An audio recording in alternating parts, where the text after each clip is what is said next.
Join us for the Paranormal Rockdown. We kick off the event Friday, July 18th from 4 p.m. to 11 p.m. at Main Street Music in Brooklyn, Wisconsin, where we feature bands Left on Red, Switchblade Saturdays, Etched in Embers, Fiction We Create, January, Again We Rise, and our headliner, Green Jelly. Saturday, July 19th, starting at 11 a.m. at Broadhead Manor in Broadhead, Wisconsin, we have our Paracon featuring Dave Schrader, Sam Beltrusis, Scotty Rourke, Dustin Perry via Zoom, Sarah Lamos, Nick Simons, Kenneth Drake, Stream Beacon TV, Dark Realm TV, and over 30 more great guests you won't want to miss. We have over 40 vendors, speakers, workshops, gallery readings, and so much more. A special thank you goes out to each of our sponsors.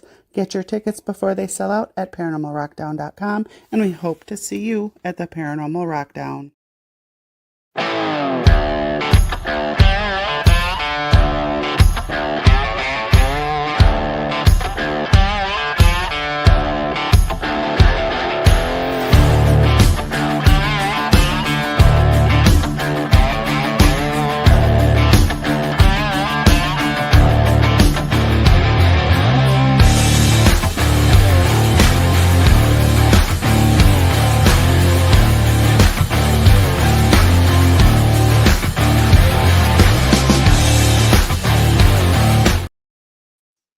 All right. Hey, we're here. We're live. I actually said that on time. Wow.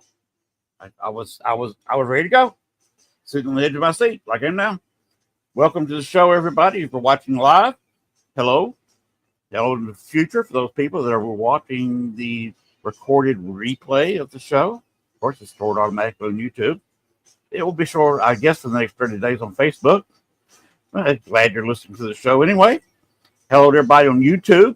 By the way, if you're watching my YouTube channel or any other YouTube channel, please like, share, and subscribe. It helps us all out in the long run. Tonight, you got me, and you've also got a friend of mine. He also does a podcast on this network, Shawn Ellis. Being here. There he is over there. I'm here. Hello, everyone.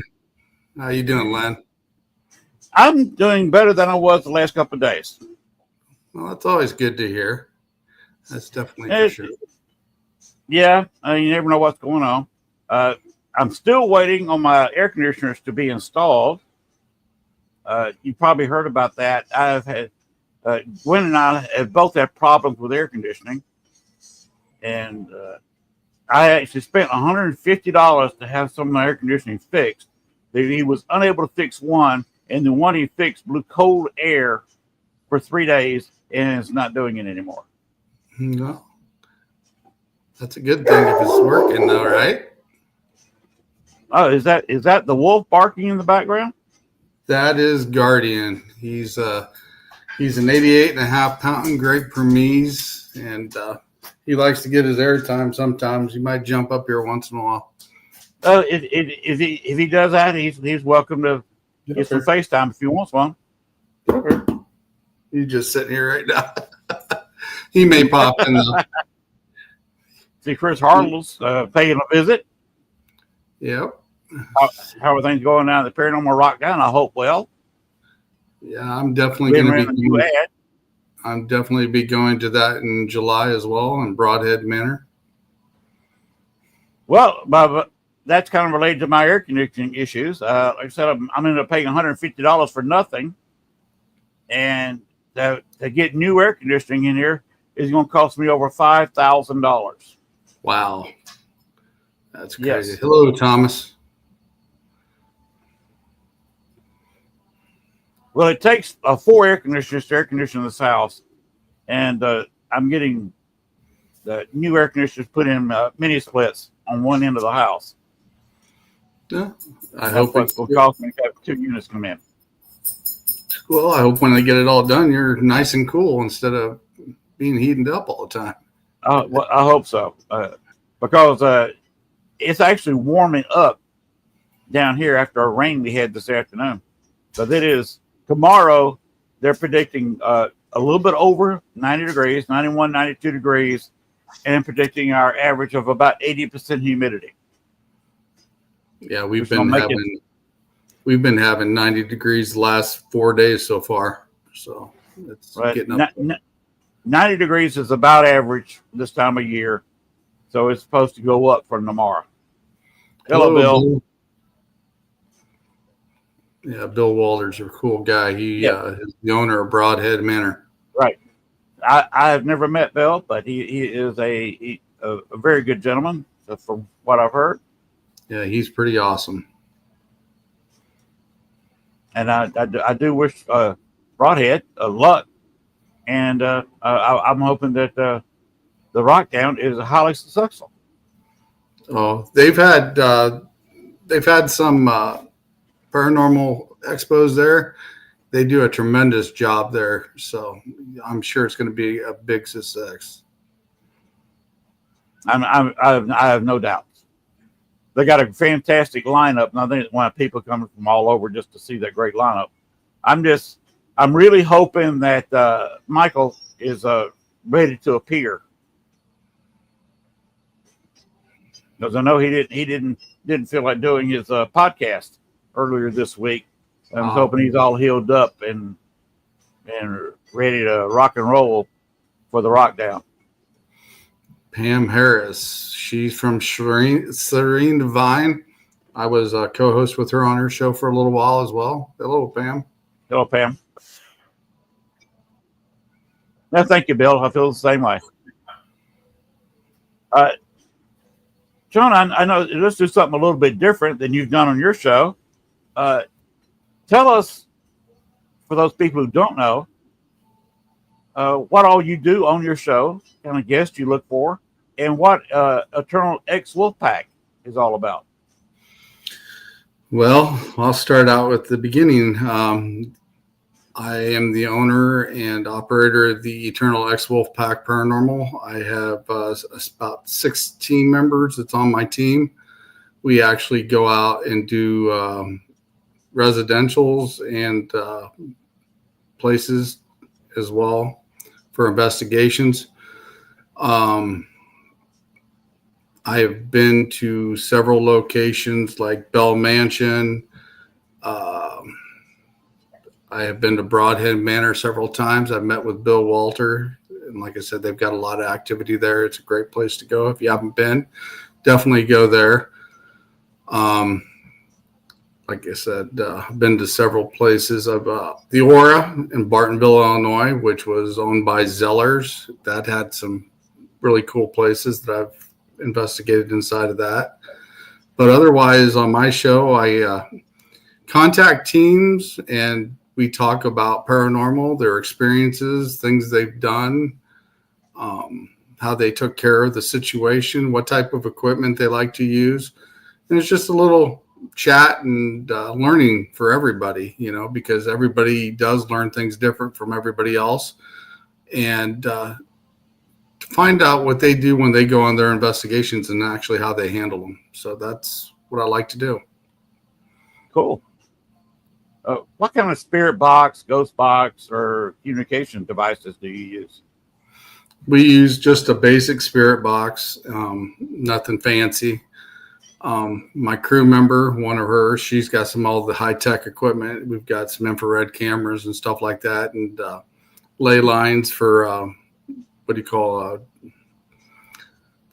trip wires. I guess that's what you'd like to call them, is trip wires. She's got a bunch of those, but basically we go out and we'll set that stuff up and we will start an investigation with that. But we use the simple stuff. Me, basically, I like using myself because I can actually feel energy around me.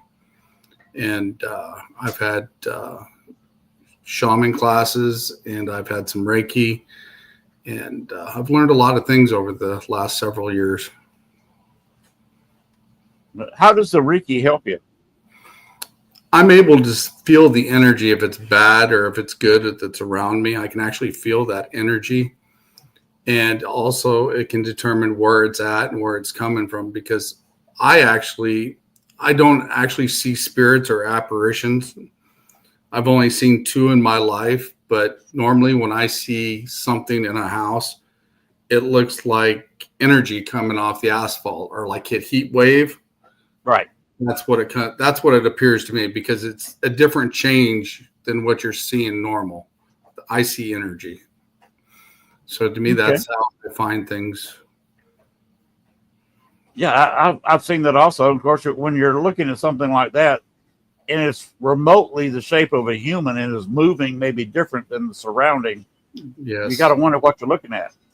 Yeah, especially when it's in the same location. Then you got to go in and you got to debunk the situation as well. Is it an energy source there? Is there high EMF? Make sure there's something that's not actually causing it, and or wiring, etc. Because, like I said, you get a high EMF in some places, and then it'll do the same thing. But like I said, you can definitely see energy in different locations when you're looking at it.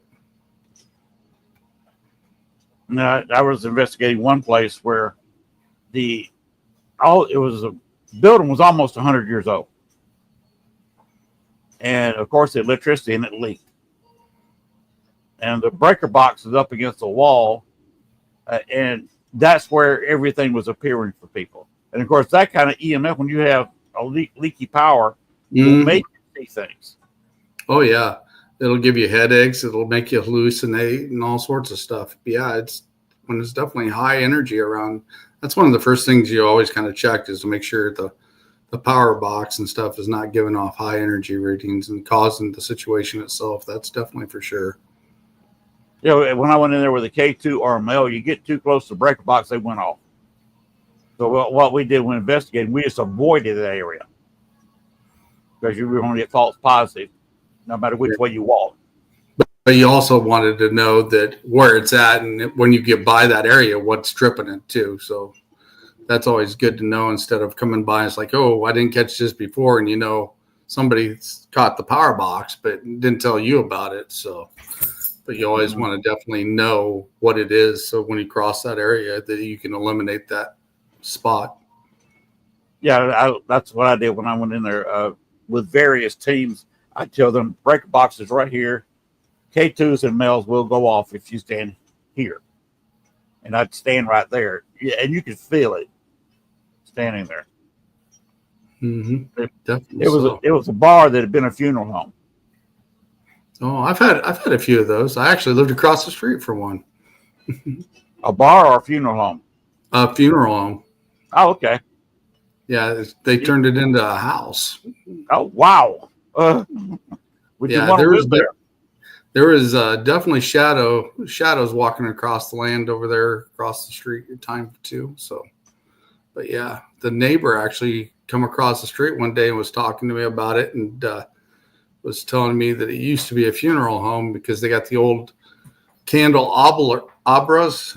Am I pronouncing that right? Where they stuck the candles in on the wall from the old fashioned times. Some of those are still on the wall.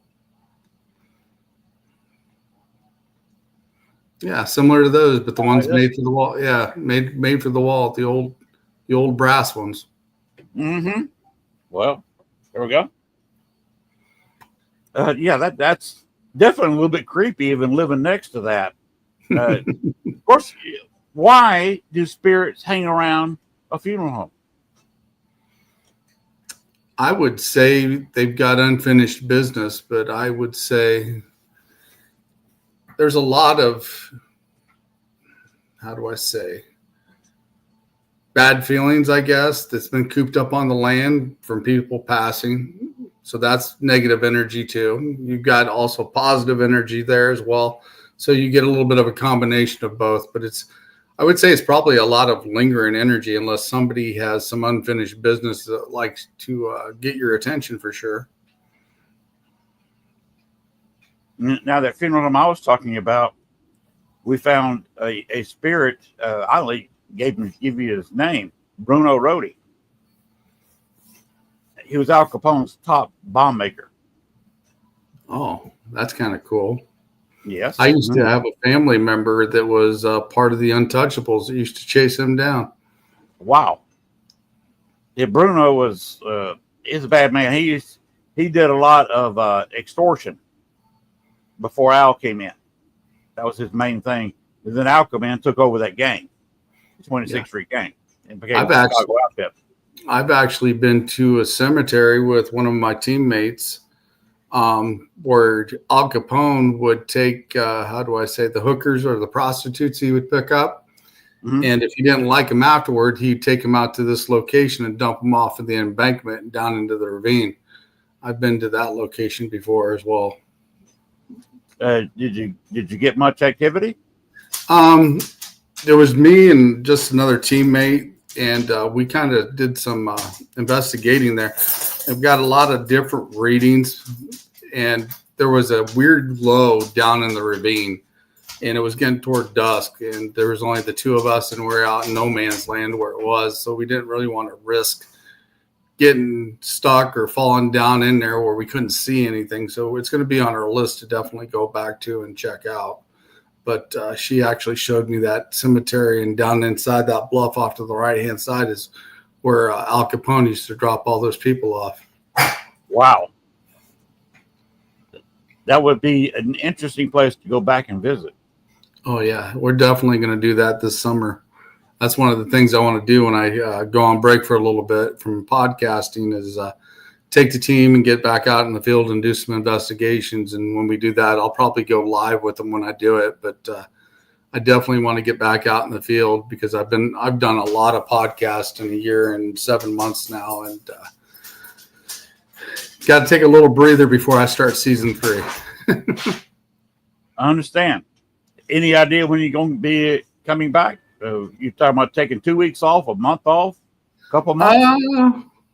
It might be a month and a half, maybe. I want to get a new intro made for sure. And like I said, get the team out in the field. I definitely want to go back to Steel Dam up in Rock Island, Illinois, because the last time we were up there, we went off the air. We were getting names and couldn't figure out why we were getting the names. And we didn't do a lot of investigation about the place when we went because I don't like knowing a lot when we go to a big location like that. And I knew there were some people that died there and a little girl because we did kind of a pre-investigation there because I wanted to check it out. And when I left there that time, I buried a crystal for the little girl that died there. And after we turned off the filming when we were there, over to the Ovilus, it comes over, it says, "I remember you." And I thought that was kind of cool. And that was real cool. Then we actually got to my colleague's house and we started looking up the names. We started rewatching the video and we wrote down the names and we started looking up obituaries that were linked to it. But the funny thing about it was the spirits asking for the people that were still alive, because in the obituaries, those are the people that was part of the family. It wasn't the person that died. And the names that we come up with was in the obituary is still living. So I thought that was very interesting. And also in that location, we were also getting like busy phone signals coming over the spirit box. Like, when you had the old dial-up phone and it would go, when it was busy. Right. Couldn't figure out why. And then all of a sudden we'd hear a voice and then all of a sudden it would just go dead again. It was almost like somebody was there in that location, but just couldn't reach out because it was like a busy phone. It was like they were trying to call you, but we couldn't get no answer or couldn't get no follow-up. And then we started checking around to make sure that there wasn't nobody laying there that had a cell phone, that it was hurt or injured in that location, because it is an old dam and there's a lot of big crevices you could fall in if somebody happened to went out fishing at night. So we definitely kind of scoured the ground in that location to make sure we didn't leave anybody there that could have been hurt, because you could have had strange things like that happen where somebody's trying to contact you, and it could be something like that because it could happen. Safety first. Oh yeah, definitely so. Besides the cemetery where you were talking about Al Capone used to dump the ladies at, you got any other places you want to hit during your break?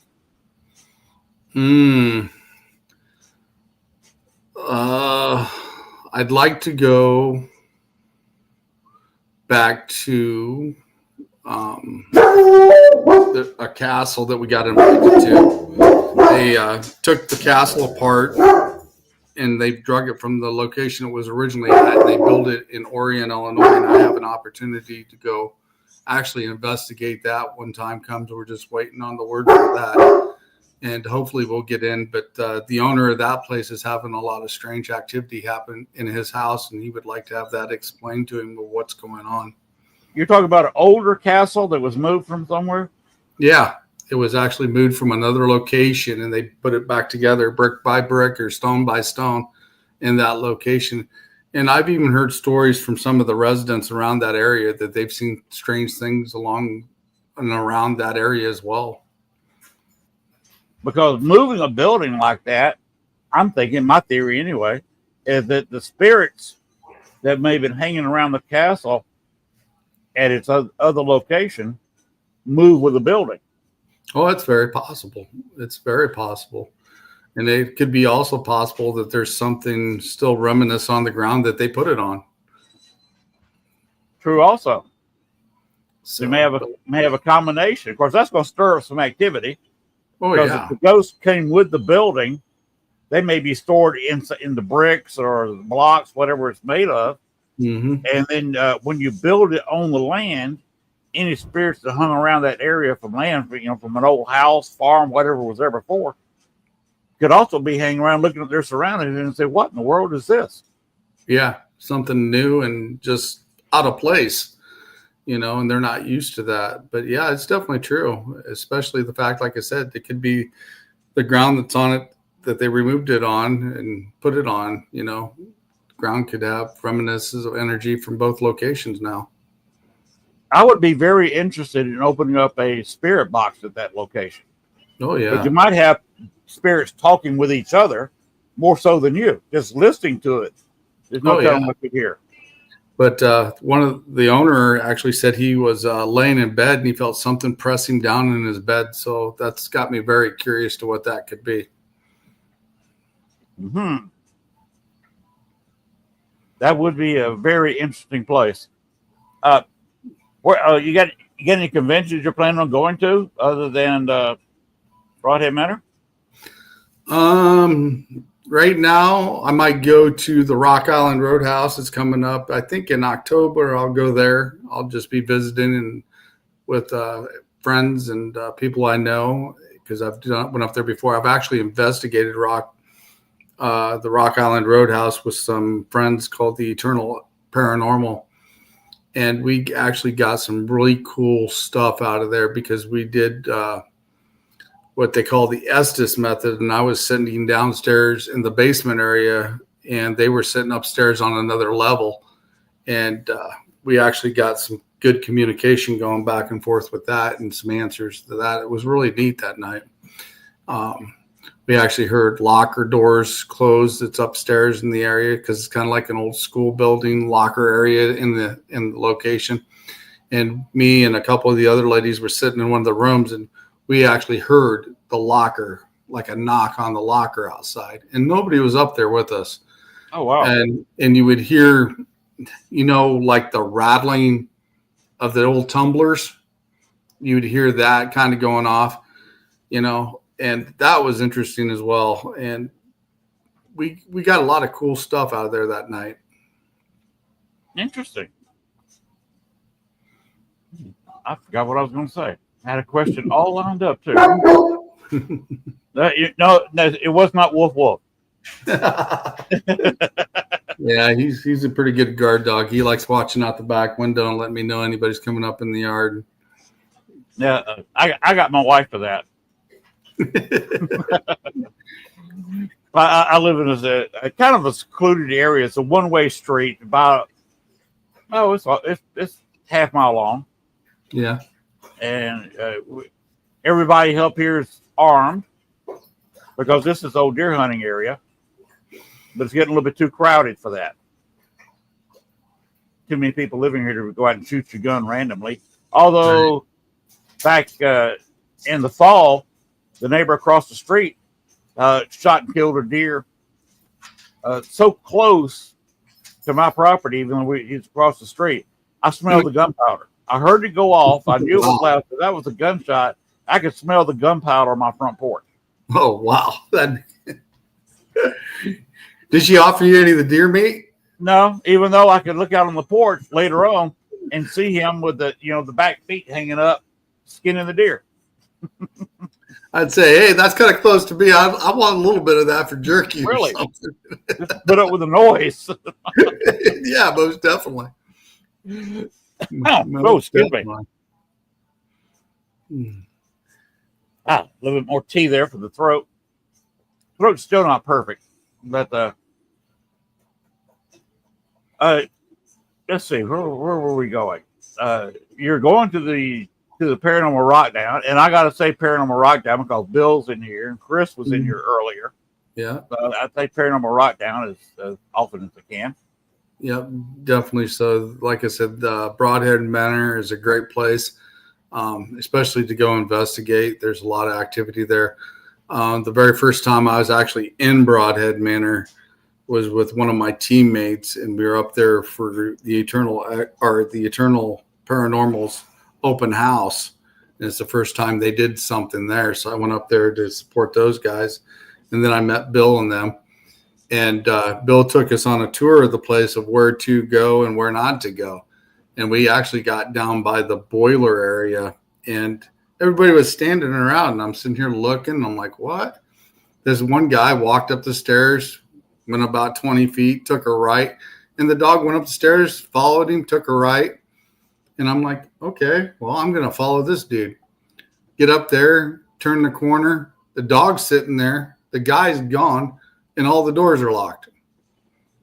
They have padlocks on the outside of them. Yep.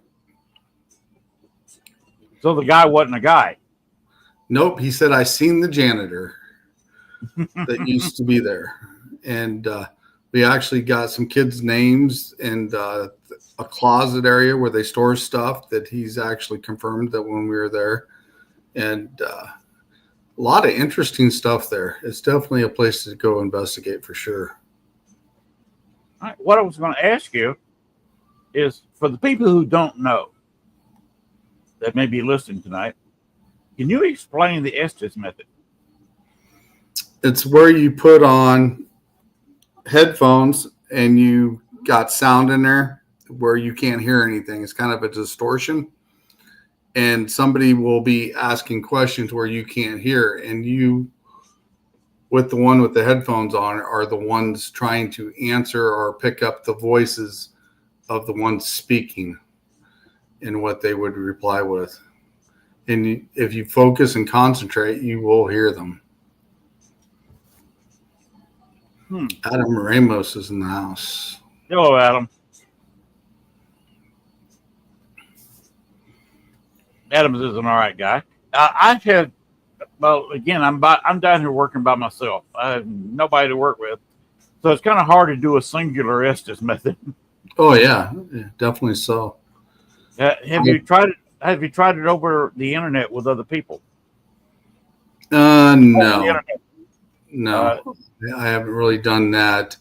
I did some viewing from the other side with a few people before, and come up with the stuff that they were talking about.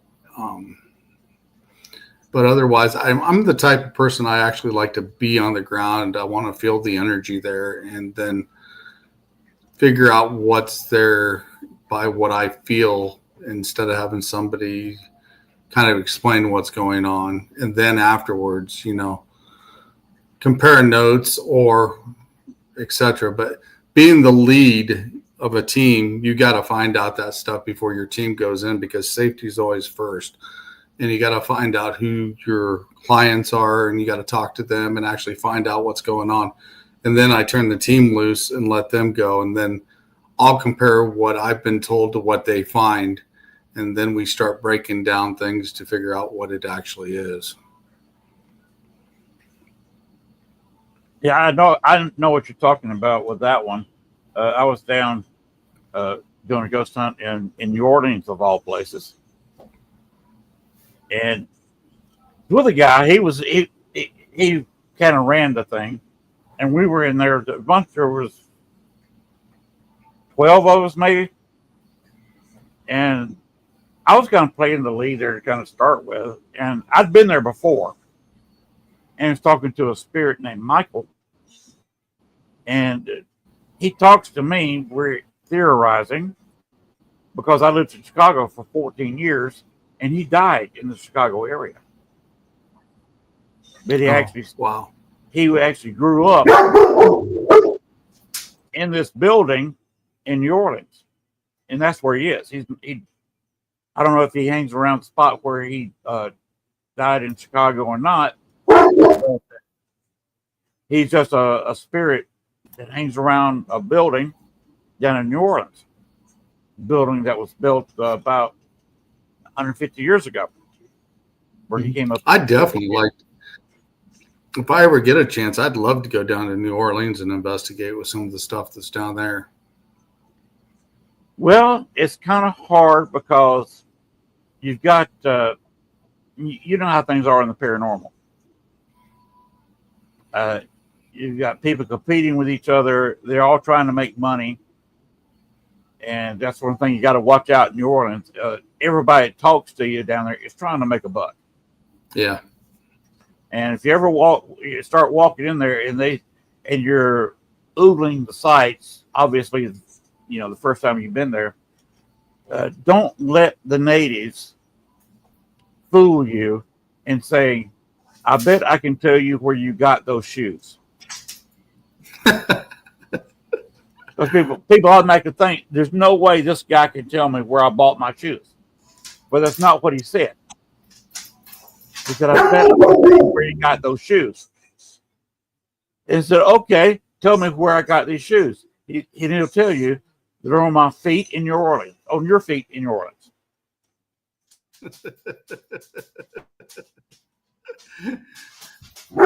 That reminds me. That reminds me of some of the stuff we used to pull in the factories where I worked at. You know, you throw a quarter on the floor and you make $5 off it because you can pick it up with your forks. Mm-hmm. So that's one thing you got to watch first time you go down there. Oh, Adam's going to be at Myrtle's in August. That'd be cool, Adam. Definitely for sure.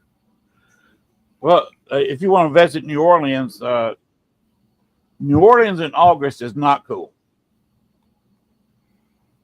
Because it's hotter there than here.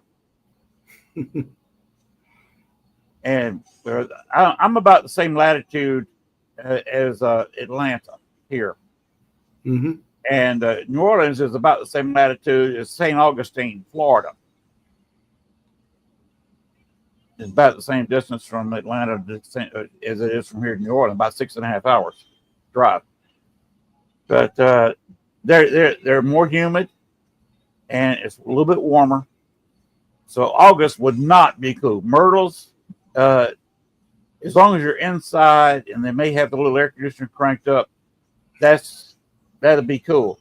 But if they don't have the AC running and you go outside of Myrtle's, it's going to be hot and you will automatically break into a hard sweat.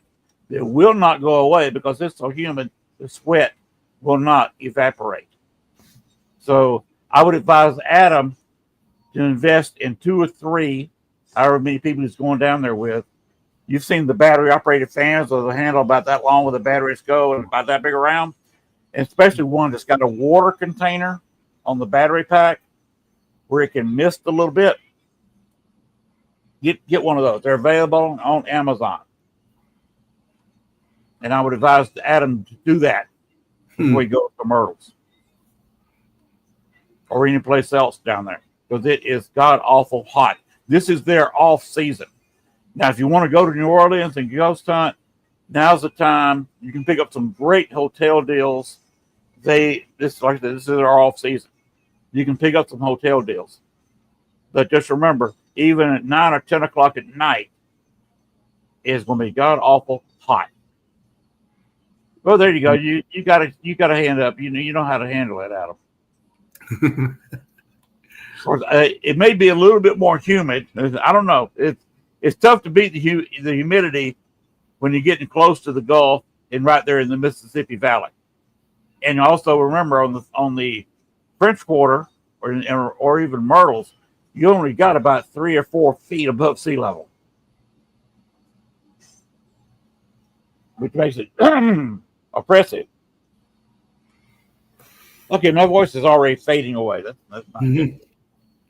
Yeah, it doesn't help when the weather keeps changing all the time because I haven't felt the hottest either. It'd go from 60 degrees to 80 degrees to 90 degrees, back to 60. Now it's back up to 90 again. So it messes with your body a lot. Oh, one thing I advise Adam to do: talk to my friends at the New Orleans Paranormal Society. You can look them up. They have tours, and they will get you into the Andrew Jackson and let you investigate there using your equipment. They will also take you to the place I was mentioning earlier.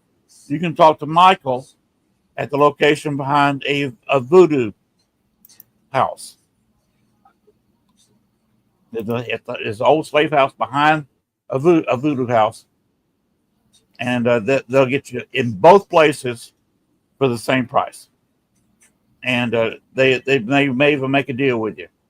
So just give New Orleans Paranormal Society a call, and you can get into the Andrew Jackson, and you can get behind the voodoo house, and you can talk to Michael, which is the resident ghost there that I know so well. And you'll be where I've been. Michael will talk to you. Mention my name, and he will definitely talk to you. There you go, Adam. Check that out. And both, of course, the Andrew Jackson is, of course, one of the, if not the most haunted hotel in the French Quarter. And the Voodoo House is within 5 or 6 minutes walking distance of the Andrew Jackson. So that'd be a couple places you can look into. Because it's hard to get any place down there without somebody with their hand out wanting money. So if you go hunting in there. By the way, if you want to, you can slip in, get some pictures at the John Lafitte Blacksmith Shop Bar, the oldest operating bar in the United States. Go in there, and some people like their hurricanes, some people don't. I personally do not like their hurricanes, but they have the great drink. Don't ask for a drink; they'll laugh at you. I want the purple drink. No, don't ask for the purple drink. I want that there purple drink. And they'll give you the purple drink. Do not. It's a grape icy, but instead of ice, and they got some grape flavoring, it is mostly rum. Oh, wow. So if you hold yourself to one, if you want to do any kind of investigating, if you're not worried about investigating, limit yourself to 2, 3 at most if you want to walk out of the place. Now, if you feel like investigating the sidewalk and want to crawl out of the place, go ahead and have 4 of them. Don't go further than that. Because at 4 of them, you will be investigating the sidewalk very nicely because you will crawl out of that bar. Especially as hot as it is, you go from a cool air-conditioned bar, drinking basically a grape icy with it's flammable, and you walk out and that 95-degree heat hits you, you will be staring really close at the sidewalk. So that's some advice for somebody who's spent some time in New Orleans and spent some time in that bar. Yeah, that wouldn't be good. Go out on an investigation and hammered. Yes. You sometimes now they've got a fireplace, old 2-sided fireplace. One side faces where the bar is. The other side faces kind of an open area that's open enough to the back where the piano bar is. They're going there on Friday or Saturday night. You can go in there and sing along with the piano player. My advice would be go in there this time of year. It's hot, I know, but there's not that many people. Most sane people do not go to New Orleans in the summertime. Sane natives don't come out too much in the summertime. And you can go in there and sit on the open side of the fireplace, away from the bar. Set your table, move it. It's kind of close to the fireplace.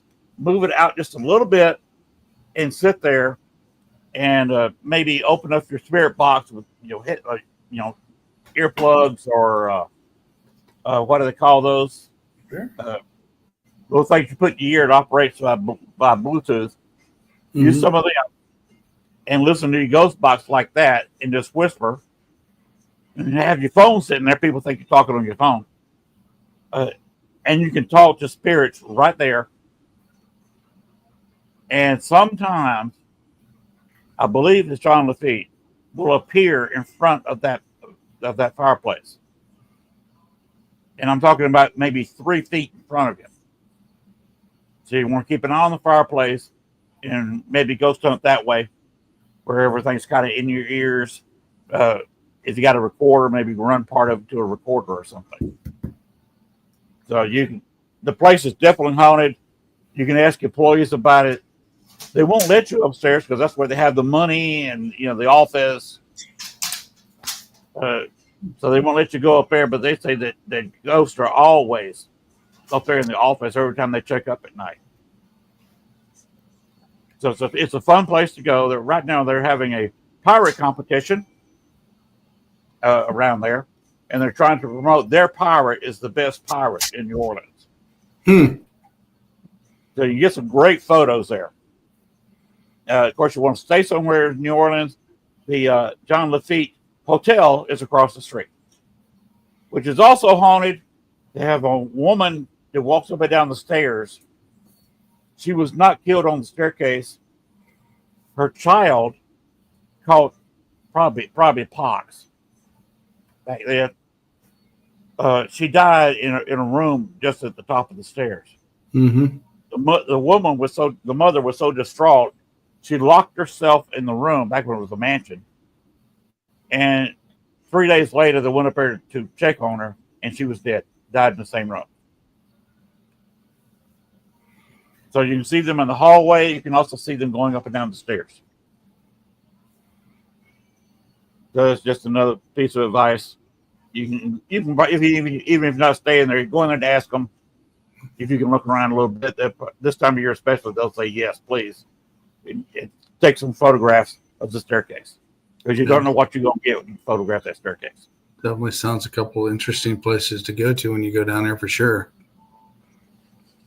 There are several more. The ghost tours, you can only believe about half of what they say. It's highly exaggerated. And sometimes you will have proud locals follow the tours around and they say, liar, that's not true. The locals are tough to deal with down there. They're a bunch of tough people. So it's definitely a fun place to go. Unless you're by yourself or with another serious investigator, it's hard to get a really hardcore serious investigation going. But you can try. There is another, I'm trying to think of the name of it.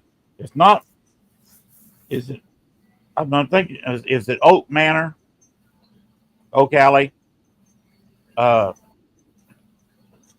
Where they rent out some of the old slave quarters out front. You can't spend the night there. You can walk the grounds. They will not let you in the mansion because they keep it locked. There's also a groundskeeper that we believe there all night. But you can walk around the grounds and sit on the porch of the mansion. And you can investigate the grounds. Of course, that's all you need to be on the grounds. So you could do that at night and sleep during the day there in your own little small. They're 14 by 14, 16 by 16 buildings, but it's enough for 2 people to sleep in there during the day, and you can investigate the grounds at night. And that's also in the Orleans area. So definitely, Adam, I've given you plenty of advice to come down to New Orleans. Yeah, we were trying. Me and Pam were trying to get Adam to come down to Indiana and go on an investigation with us, and we're definitely going to have to do that on another time. Well, if you get down to New Orleans, call me. Let me know. I'll meet you down there. Sounds like a game plan. Oh, okay. How will you get there? It's a question. I'm asking Adam this, and I'm also asking you, Shawn. If you went to New Orleans, how would you get there? I would definitely fly. Okay. Fly, get an Uber to your hotel or car or cab. Do not rent a car in New Orleans. There's no place to park it. Oh, wow. Don't bring your car to New Orleans. If you're driving down, rent a car, take it to Enterprise or wherever, take the car back to them, and get you an Uber or a cab from Enterprise or wherever you rent them Mm-hmm. To your hotel. Do not try to drive your car because hotels will charge you $50 a day and up. Some of them charge wow. over $100 a day to have your car parked, and there's no public parking. So Adam, do the same thing I was telling Shawn. Oh, wow. Get you an Uber to your hotel, wherever you're staying, because having a car, parking it down there will double, if not triple, your expenses for your trip. So don't do it. It's not worth it. The small streets, the traffic, you got the service trucks, you got locals. You can't hardly drive in the area anyway. In the French Quarter, you can walk across a couple of times and be fine. Don't take a car near work. I'm just warning you. Don't do it. Definitely some advice to take there if you're going at them. So I'm just telling y'all how to investigate New Orleans. Yeah, Okay. that's crazy that they charge you that much to park a car or even at the hotel. That's crazy. Yeah, the last hotel I stayed at St. Pierre, they've got a small lot. It's not very big. It holds maybe 12, 15 cars, nowhere near the capacity of the hotel. But it's $125 a day to park your car there. No way. And you can pop a room there on season for $125. You go down there now, you could probably stay in that hotel for less than $100 a night. But they're still going to charge you $125 to park there. Oh, wow. That's crazy. So like even the airport I flew out of to go down to South Carolina, they don't even charge to have your car parked there anymore. they do in New Orleans because anytime you go out to the airport, all their lots are full. You cannot find a parking lot. Even locals will tell you don't try to park your car at the airport because if they've got to go there for some kind of business at the airport, they'll spend 30 minutes driving around the lots trying to find a place to park their car. Because again, nobody wants to take it to you don't want to take it to the Superdome or anything down in the quarters. It's just no parking. Wow. Because even for the locals down there, unless you buy a parking permit from the city of New Orleans, it's 2-hour parking. And it's strictly enforced. New Orleans makes quite a bit of money off parking. And they don't give you a ticket. If they'll mark it and they come by and see your car parked there 2 hours later, it's not a ticket, it's a tow. They will tow you fast. It's been known. I've been told that sometimes they'll watch your car so closely, and if you're even 5 or 10 minutes over 2 hours, even if somebody's sitting in the car, they will tow it. That's crazy. So that just a little bit more advice for going down to New Orleans. Great place to visit, but don't drive a car there. If you do, like I said, if it's a rental, turn into a rental. That's the way. If I ever visit it, we rent cars. We've got a 19-year-old car here. I do not take it out of town. It just turned 127,000 miles. So it doesn't get driven very much, and bought it from the mob in Chicago, but I don't take it to New Orleans.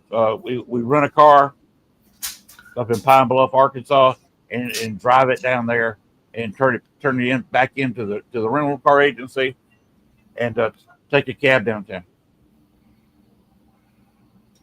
Wow. So That's Just a bit of advice. Because definitely crazy.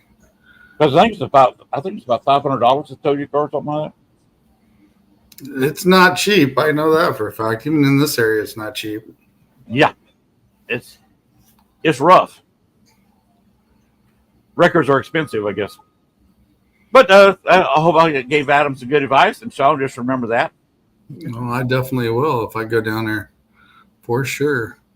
That's kind of one of my bucket lists is going down there sometime, check out New Orleans eventually. The hotel I stayed in St. Pierre, they have a guy that 100 years ago used to be at the front door to help you with your bags. Back then, it was pull your buggy up. Of course, you drive up. Mm-hmm. He is known for standing there and, saying hi and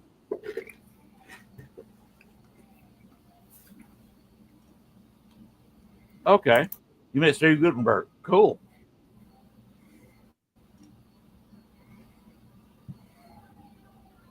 But anyway, he's day and night. He will try to help you unload your car there in front of the hotel. There's a Confederate soldier that walks around in a confused state. It's got several courtyards, and he's sometimes walking around some of the courtyards.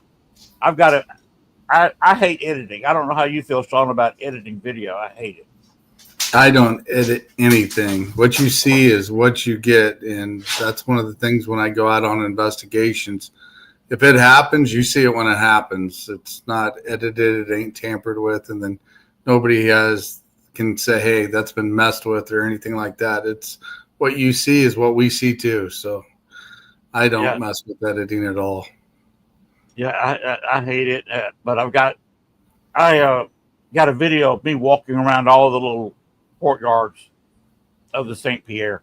There's also a lady, of course, there's always the white lady that walks around in the courtyards and in the lobby at night.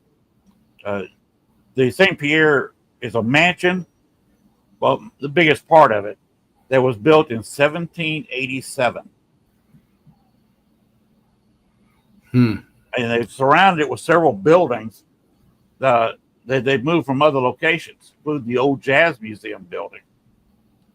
So if you stay there, you can stay at a building that is well over 100. And some of the buildings are closer to 200 years old. And it's very interesting. Yes, I did a little ghost hunting in the courtyard. Spent 2 nights there. Oh yeah, I was out most of the night. Both nights I was there doing some ghost hunting in the courtyard.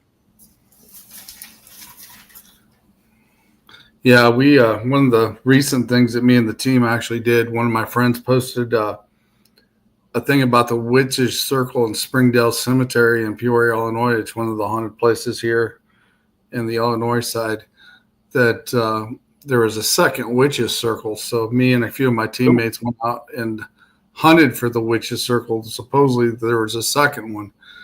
And we walked the timber line and went down into the location where they said it was and walked through the timber, and we didn't find a thing. So we debunked the second Witches Circle in Springdale Cemetery because there is none. There's only one. Okay. Debunking is a big part of what we do. Oh, yeah. Well, I've been to the Witches Circle many times, and I've seen people there, as in the fact that they've done sacrifices because the leftover remains was there, and you can see the imitation in the concrete of what was actually lying there because of the grease from the animal or whatever they've sacrificed. And yeah, it's pretty bad. I mean, especially when you're doing that in a cemetery, they should honestly put some cameras up in that area so they'd quit doing that crap there, because that's not good to do around with the spirits there, especially in that area. And it's definitely disrespectful. Hey, Shawn, Lynn, can't wait to see you in a month. Yeah, we'll see you there, Jamie. Definitely for sure. It's been a while since I've seen you. She's one of the people that actually hosts with the Paranormal Rockdown, Miss Jamie Lynn Keller. Yes. Yep. She's right there with Hartle. Two fantastic people, by the way. So Oh, yeah. if anybody's listening, if you want to go meet a lot of great people in the paranormal and be thoroughly entertained, get a lot of good information from all the speakers, go to the Paranormal Rockdown. Oh, yeah. There's a lot of great people that's going to be at the Paranormal Rockdown.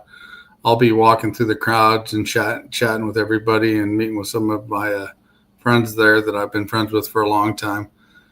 Jamie Lynn, actually, I went to Galena, Illinois with her and actually went to one of the hotels there that was haunted and stayed there. And we got some pretty cool stuff there that night. We stayed and ran into a lot of great teams like Paranormal Exposure and some other new teams that I met down there as well. And I've been friends with them ever since. Jamie Lynn put the link to it. Mm-hmm. ParanormalRockdown.com. If you want more information, go there. There you go. Gwen's right on it, right on top of it as she usually is. Yep, she is. She will also be at the Rockdown, coming in from the Connecticut Paracon. That our friend Thomas Patrick, I always butcher his name, Grumley. Yep, Thomas Patrick Grumley. I've had him on my show. He was pretty cool. We've talked about quite a few things that night. I did basically, when I talked to Patrick Thomas, we talked about him. You know, I wanted to learn more about Thomas that night and where he learned his stuff and et cetera. And that was a very good conversation we had that night. Jamie, that statement can be taken about 4 or 5 different ways. Jamie's cool. Jamie's awesome.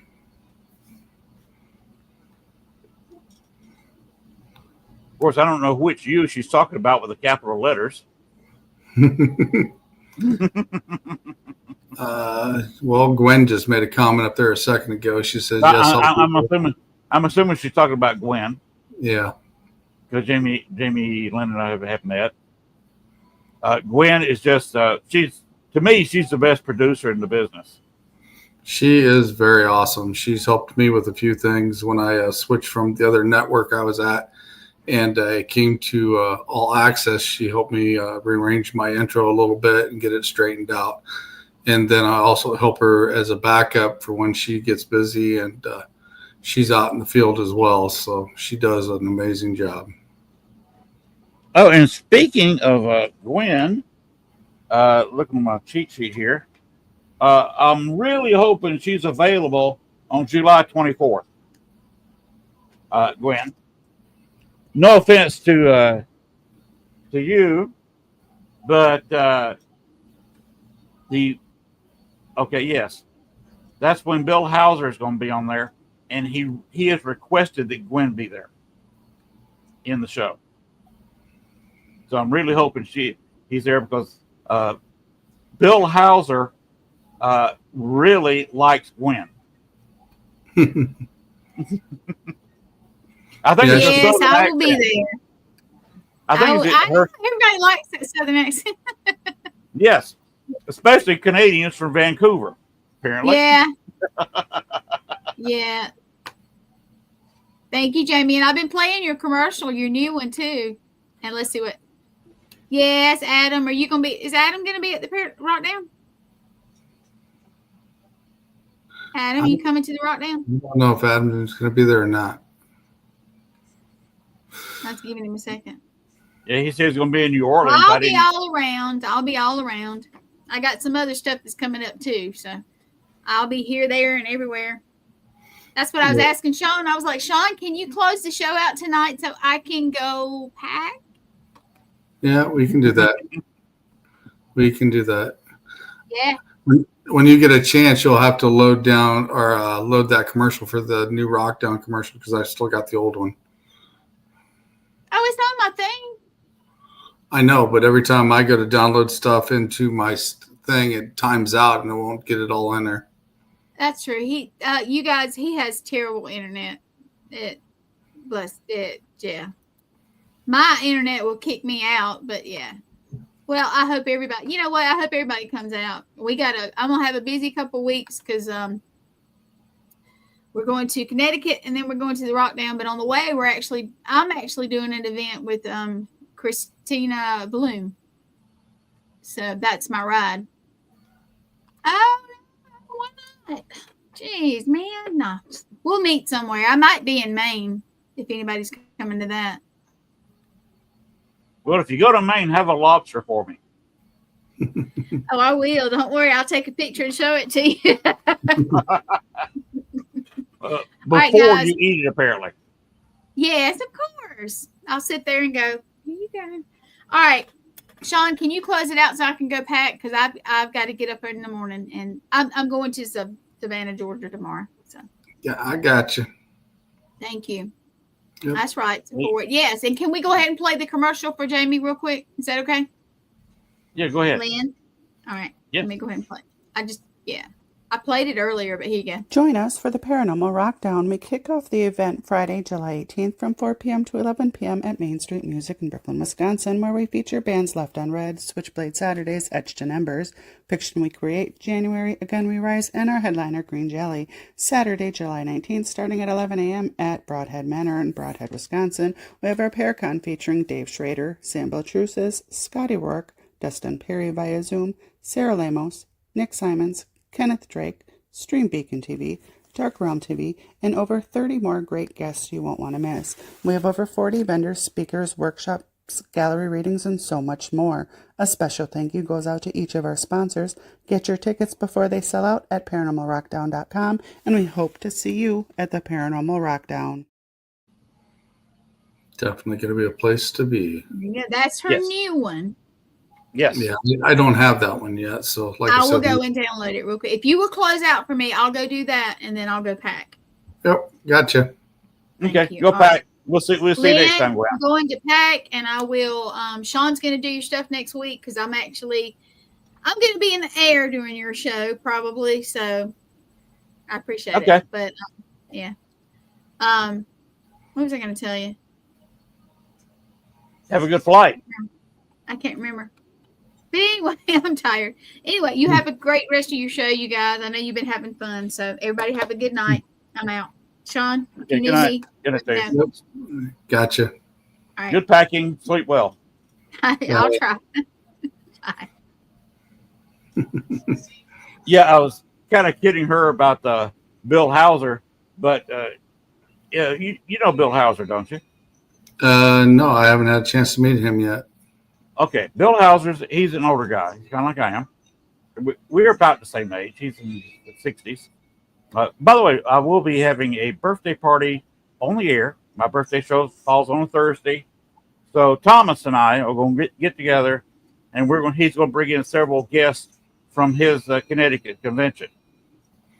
Mm-hmm. It's going to be my birthday show, but we're going to be kind of celebrating his Paracon and talking about his Paracon mostly. Yeah, that's cool. I wish I could actually go to the one in Cincinnati. That'd actually be very cool. I haven't had a chance to meet Thomas yet either, besides when we've done an interview with him and when he's been on All Access here, and I've talked to him from time to time.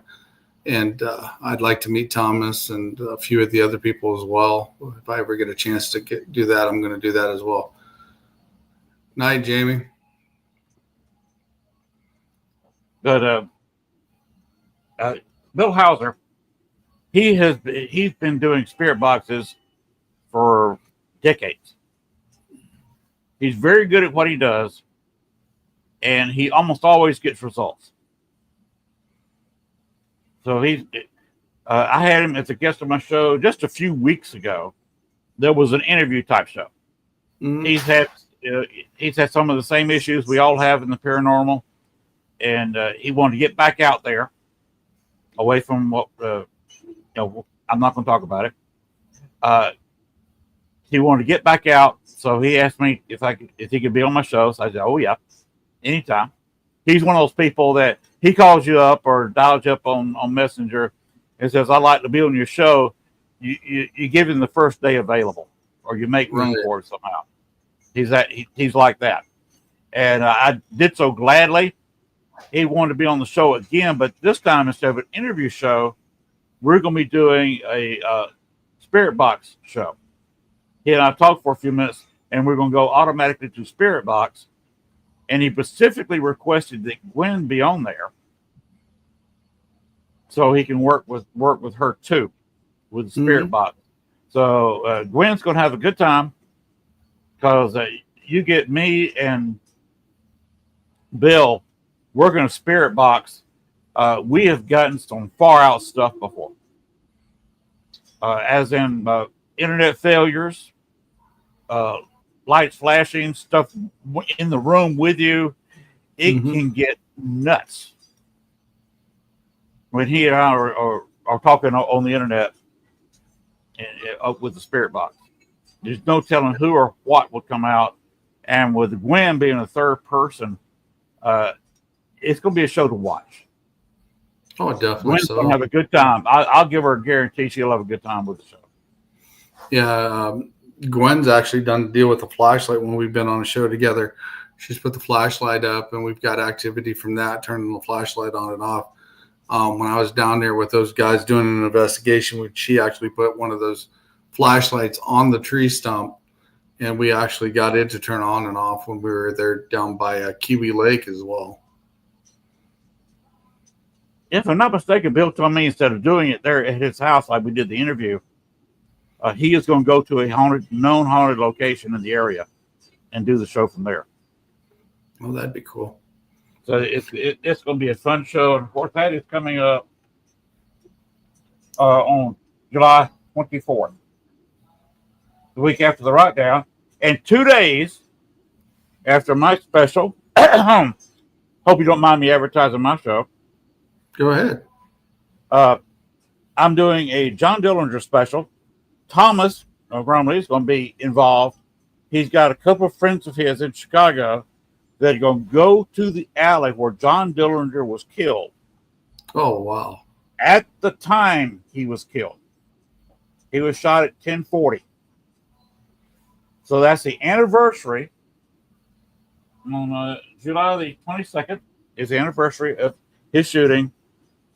And I will be playing little excerpts from the Manhattan Melodrama, which is the movie he went to see there at the Biograph in Chicago. Right. Thomas said he's going to get a couple of friends of his on the site, and we're going to be probably doing some Echovox, some Spirit Box there for probably, I'll be here. Thomas will be, I guess, probably at home, and with a couple of friends there at the location. And it's just no telling. You get that much internet involved, and you get that much where I'm playing the minute melodrama probably just loud enough for them to play and be heard through their connection there in Chicago. That's awesome. So it's going to be a fun event. There's no telling what we can get into. So that's going to be 2 fun shows I've got in the same week. Yeah, that'd definitely be interesting to listen to for sure. So that's what I'm going to be doing. You got any special people coming up the next week or two before you take off? Actually, this weekend, I've got Joe Frankie as my season finale. He'll be on Sunday on the Eternal Ex-Wolf Pack Paranormal. I'll be talking with him. I might do one more and even out the schedule with 28 for this season. And then I'm going to take a break. And like I said, I'm going to get a new intro made. I'm going to get out in the field a little bit and do some investigation because I've done a lot of podcasts since I've started with All Access. And I did some other podcasts for another network before that. And like I said, I've just done a lot, and I need to take a little breather and get out and get back into the field and get with my teammates and do some stuff that we haven't been doing for a while. So that's something I miss doing, is getting out in the field. And there's some locations, like I said, I want to go back to for sure.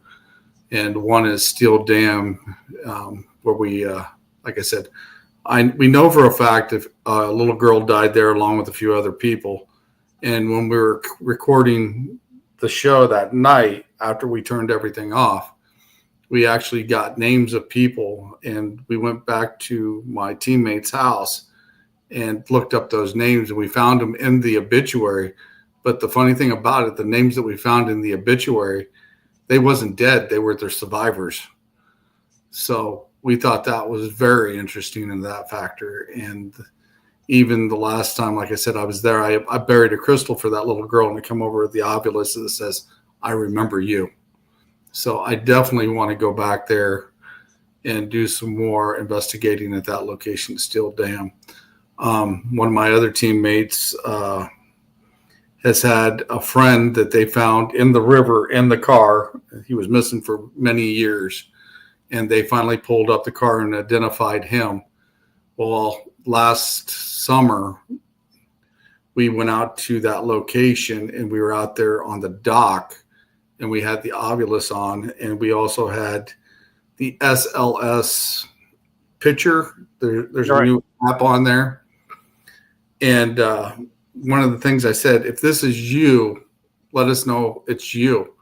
And the funny thing about it, it drew a picture, and she got on his Facebook page and started scrolling through his Facebook because she still had access to it. And it was almost identical to the picture it was drawn on my SLS. So we knew it was him, and we definitely want to know what happened there.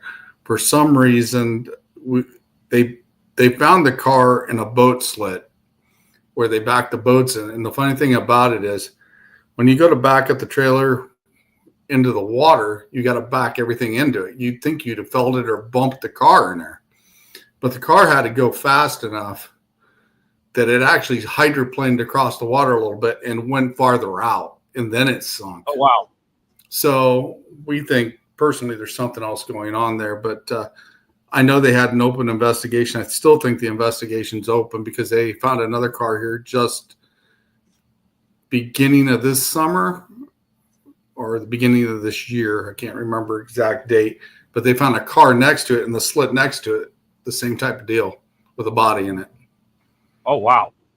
So we definitely want to go back to there as well and check that out and do some investigating there, because that day we were there, it was kind of strange. You could be helping solve a crime too if those are still, like you said, under investigation. Yeah. We just thought it was really weird because, like I said, if you're going to back the boat up into the slip, you'd think you'd have bumped into the car when it's there, but that car had to be going, I don't know. I kind of figured in my head at least 80 miles an hour when it hit that water. Oh, wow. Just enough for it to skim about 100 feet, 100 yards out, and then sink in there.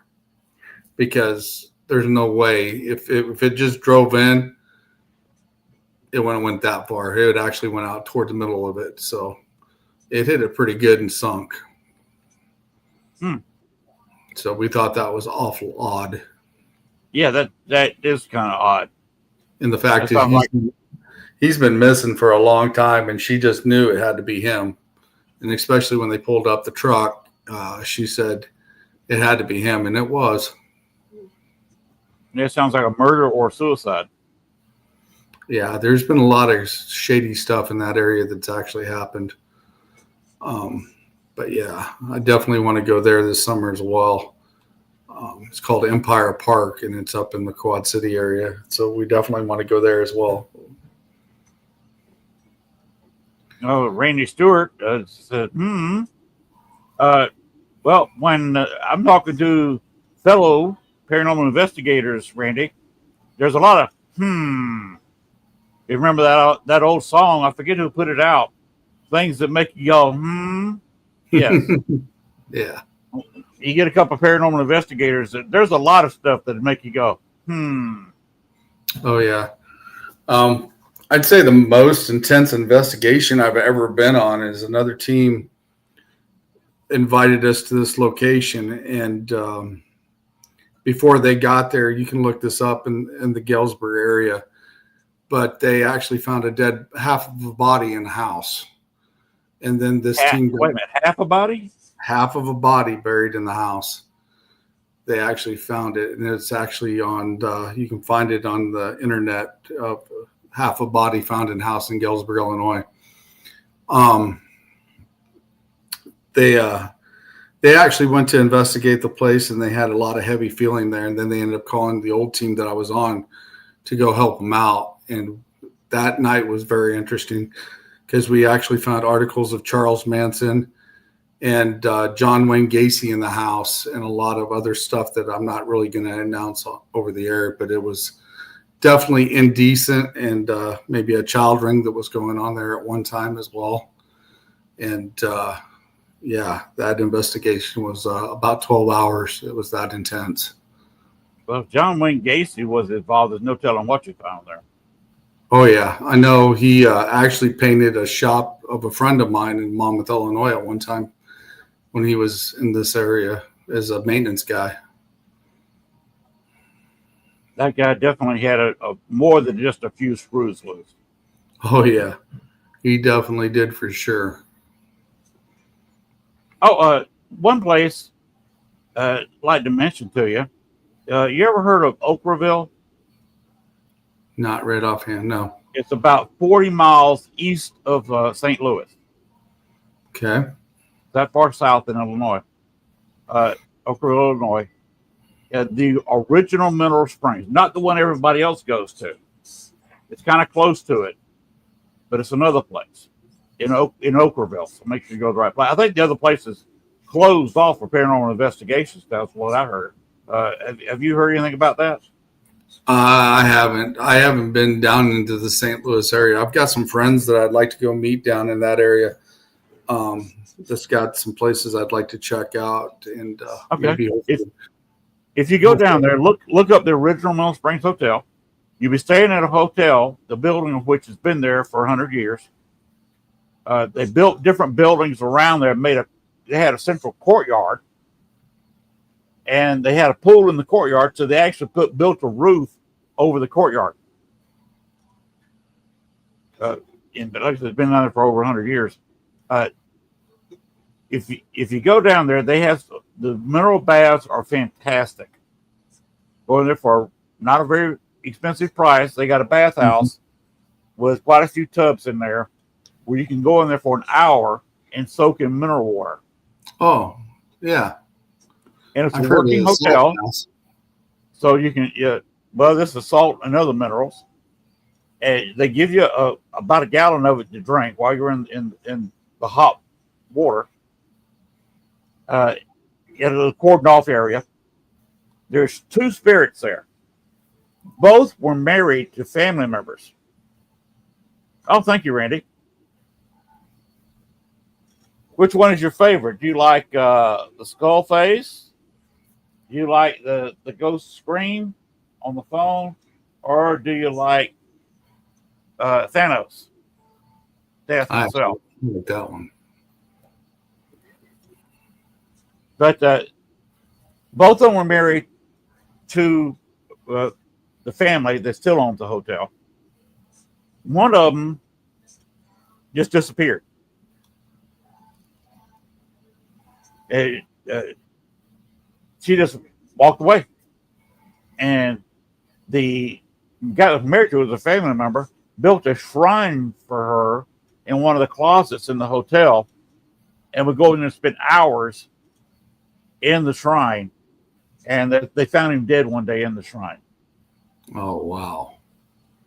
The other spirit, she helped run the hotel, and died there because the mineral baths cured her arthritis. And when you're in the bathhouse, she would actually come around, and you smell, I believe it's lilac flowers. That's not a scent they put in there. They don't use a cleaner by that smell. But you can smell it, and you know that she's close by. Because I was taking a hot bath. She walked into the area where I was taking a bath. And I just said, I appreciate you showing yourself the night before. She nodded her head, and then I just looked at her and said, by the way, I'm naked. You mind? And she just smiled and just turned around and walked right through the door. And of course, I didn't have a camera or anything. I can't prove this. You don't carry cameras to the bathtub with you. True.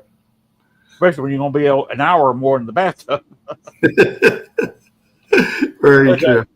There's also a guy in one of the rooms, one of the larger, nicer rooms. Got a big ceiling fan on the ceiling. He hung himself from the ceiling fan. Oh, wow.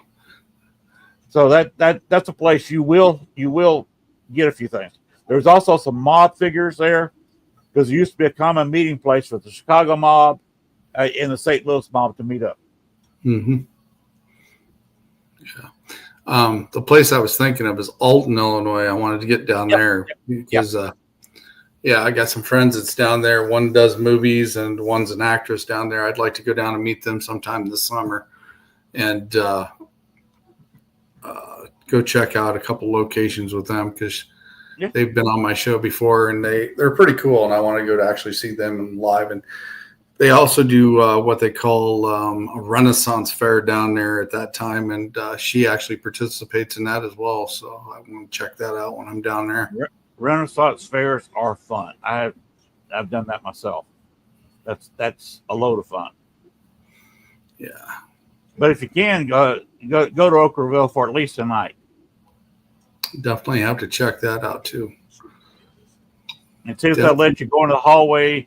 Where the girls hang out and the mob hangs out is where they give massages. You have to wait till they close the bar. There's a bar in the hotel. So I'd say go there during the weeknight when they close the bar early. Or maybe go off season, or if you don't have any choice, if you're just down in the area, wait till the bar closes and go to that massage room that's right over the bar. And that's where the mob guys hang out. That's where the two ladies hang out. Yeah, so there's definitely a restaurant here in town. If I can get access to it as well, I'd like to do that because they've had a suicide there at one time. And also they've got some other activity going on there. And I definitely want to get in there as well. That's here in the area. One of the places I've tried to also get in here in the Galesburg area, but they've got it condemned now. It used to be the old research hospital that they've got condemned now. And it's like 6 stories.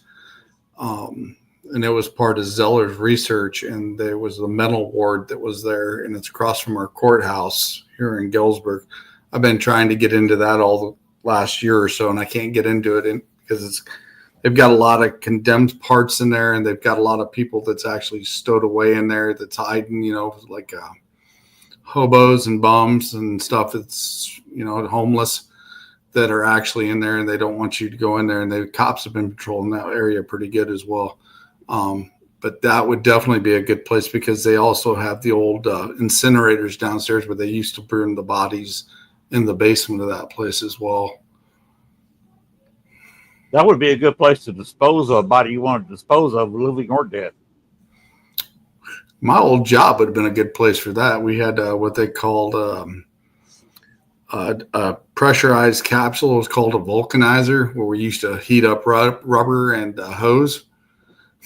The guy that actually put that in told me one day you could put a body in there, and the only thing you'd find is the metal parts. When you got done, it'd come out like a glass of water. That was the running joke when they installed it there. So that was cool. That's what they're gonna have left because we plan to both be cremated because we have we never had kids. And the graves are for the living, not the dead. Mm-hmm. And neither one of us, she was born and raised in Chicago. I was born and raised in Georgia. Even though we've lived here for 9 years or so, there's nobody going to be mourning us and visiting our grave from here in Star City, Arkansas. So Gail's got some family here, but they're all older than her and probably the next 5 years will be leaving this world. But so we're going to have ourselves incinerated, cremated. But of course, my knees will be left, at least the titanium parts. Yeah, definitely for sure. I don't know. I'm kind of mixed about, either one. I mean, I can see the point of view of being incinerated, and I also see the point of just being buried, because the Egyptian style is when they used to embalm people in the Egyptian days for the kings and the pharaohs, they did it in a way that they could actually come back to that body after it healed. And the rumor has it they would switch bodies or their essence into another body when one was healing, and that's why they did it the way they used to do it. And I always thought that was interesting, but because our body is just energy, and this shell is just holding us in here, because after we get out of it, we're capable of doing anything else. So Oh yeah. So there's things both ways. I don't know who's going to get our house here. We paid cash for our house when we moved down here 9 years ago. We've been working on it ever since. mm-hmm. And that's why I've been going window units and now going mini splits with air conditioning. It was never designed for central heat and air. So mini splits is only, and there's no room top or bottom to put ductwork for a central heat and air. There's no room for ductwork. So I have no choice but to go mini splits. If you've ever been in a room with mini split, they work. Oh yeah. They've also got some pretty cool ones you can just actually put in the window. I know we got some over at the factory where I work at now that they've got them in the office, and they're pretty efficient, with the way they run. And it's not like got the old coolers and the coils in it like that they did, but keeps the offices in there pretty chilled out. So, but they are very efficient on what they got there. Yeah, the place is going to put them in, and I think they stepped out of town today. So we're looking at probably next week or the next week for installation. But they're saying that our power bill is going to go down immediately. Yeah, I'm hoping so, because I don't want to spend a whole bunch of money on new window units. I definitely like to see the power bills go down in a lot of areas personally, and even utilities they're outlandish anymore. Yeah, the utilities are ridiculous. Down here, of course, the workers, they get well paid working for C&L, the power company here. It's the best job to have in town because it's the highest paid job. And at 55, you can retire if you got your 20 years in. Oh, yeah. There's 25 years in, you can retire, and the retirement is nice. Yeah, I know some friends of mine that's actually worked for school districts and stuff in this area and actually got their retirement, and they're already retired. And, I've been working in factories since pretty much day one, and I've closed down just about every factory here in town because either got bought out or they sold it or they just broke down and they're done or moved out. Or went overseas like a lot of our manufacturing. Yeah. Of course, people over there are willing to work for a lot less than we are here. Yeah, hopefully that gets turned around in the future because, like I said, we need to be more dependent on our stuff here like we used to be instead of having everything imported in here. And the other thing is, you got to get used to more expensive items. Yeah, but you got to figure if it's built here, it's going to cost quite a bit more because the people who build it are making 4, 5, sometimes 6, maybe 10 times more than they are overseas. So you're going to pay a lot more for it. Oh yeah, most definitely. That's the issue there. But still, I'd rather see the country be more efficient and depend on somebody else because, like I said, even with the deal with the stuff that's going on with the power grids now, and we need to be more efficient on that. I mean, Nikola Tesla had the great idea back in the day, and if it wasn't for him being knocked off, we would all have free power today. Yeah, that is quite true. We don't. If he hadn't died, there's no telling what we'd have.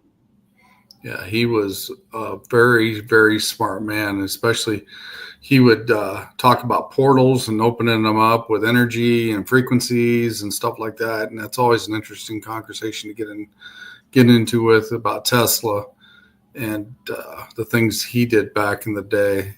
But hello, Brandon Cooper. Hello, Brandon. Randy Stewart brought up talking about the Russian bathhouse. I never got there. Heard about it, but I never got there. Yeah, I haven't been. Yeah, I've never been there either. Do I see Colonel Sanders? Yeah, I got some KFC before the show. Okay. Another word of advice about New Orleans. When you go there is a place. Get the name of it. It doesn't say chicken, but they've checked, and it's got the world's best fried chicken there. It's a small little, basically a house turned into a small restaurant. Mm-hmm. Just look up world's best fried chicken, and it'll take you to this place. So if you go down to New Orleans, look that place up and catch a cab and go to the fried chicken place. Oh, definitely. Best chicken there is. Oh, I definitely like good fried chicken. That's definitely for sure. You would want to move into that neighborhood so you could eat that every day. Yeah. I think KFC was actually a lot better when I was younger compared to nowadays. But I fully agree. I think that they tried to make it cheaper, and anything tastes better when it's done in small batches than big. Oh yeah, most definitely for sure. And I'd like to see some of the old smorgasbords come back instead of all just Chinese ones. Because right here where I live, it's either Chinese, Asian. We don't have any more smorgasbords here in town where you can just get a little bit of everything. They're all gone. The only thing we've got close to that is one of the pizza places has a buffet for lunch. Mm-hmm. We got doesn't have it for supper. They don't get any supper buffets business, but for lunchtime, they get a lot of people coming there for lunch. From we've got a chipper mill here, and there is a paper mill not too far away, and the parking lot's full every day during the week for lunch.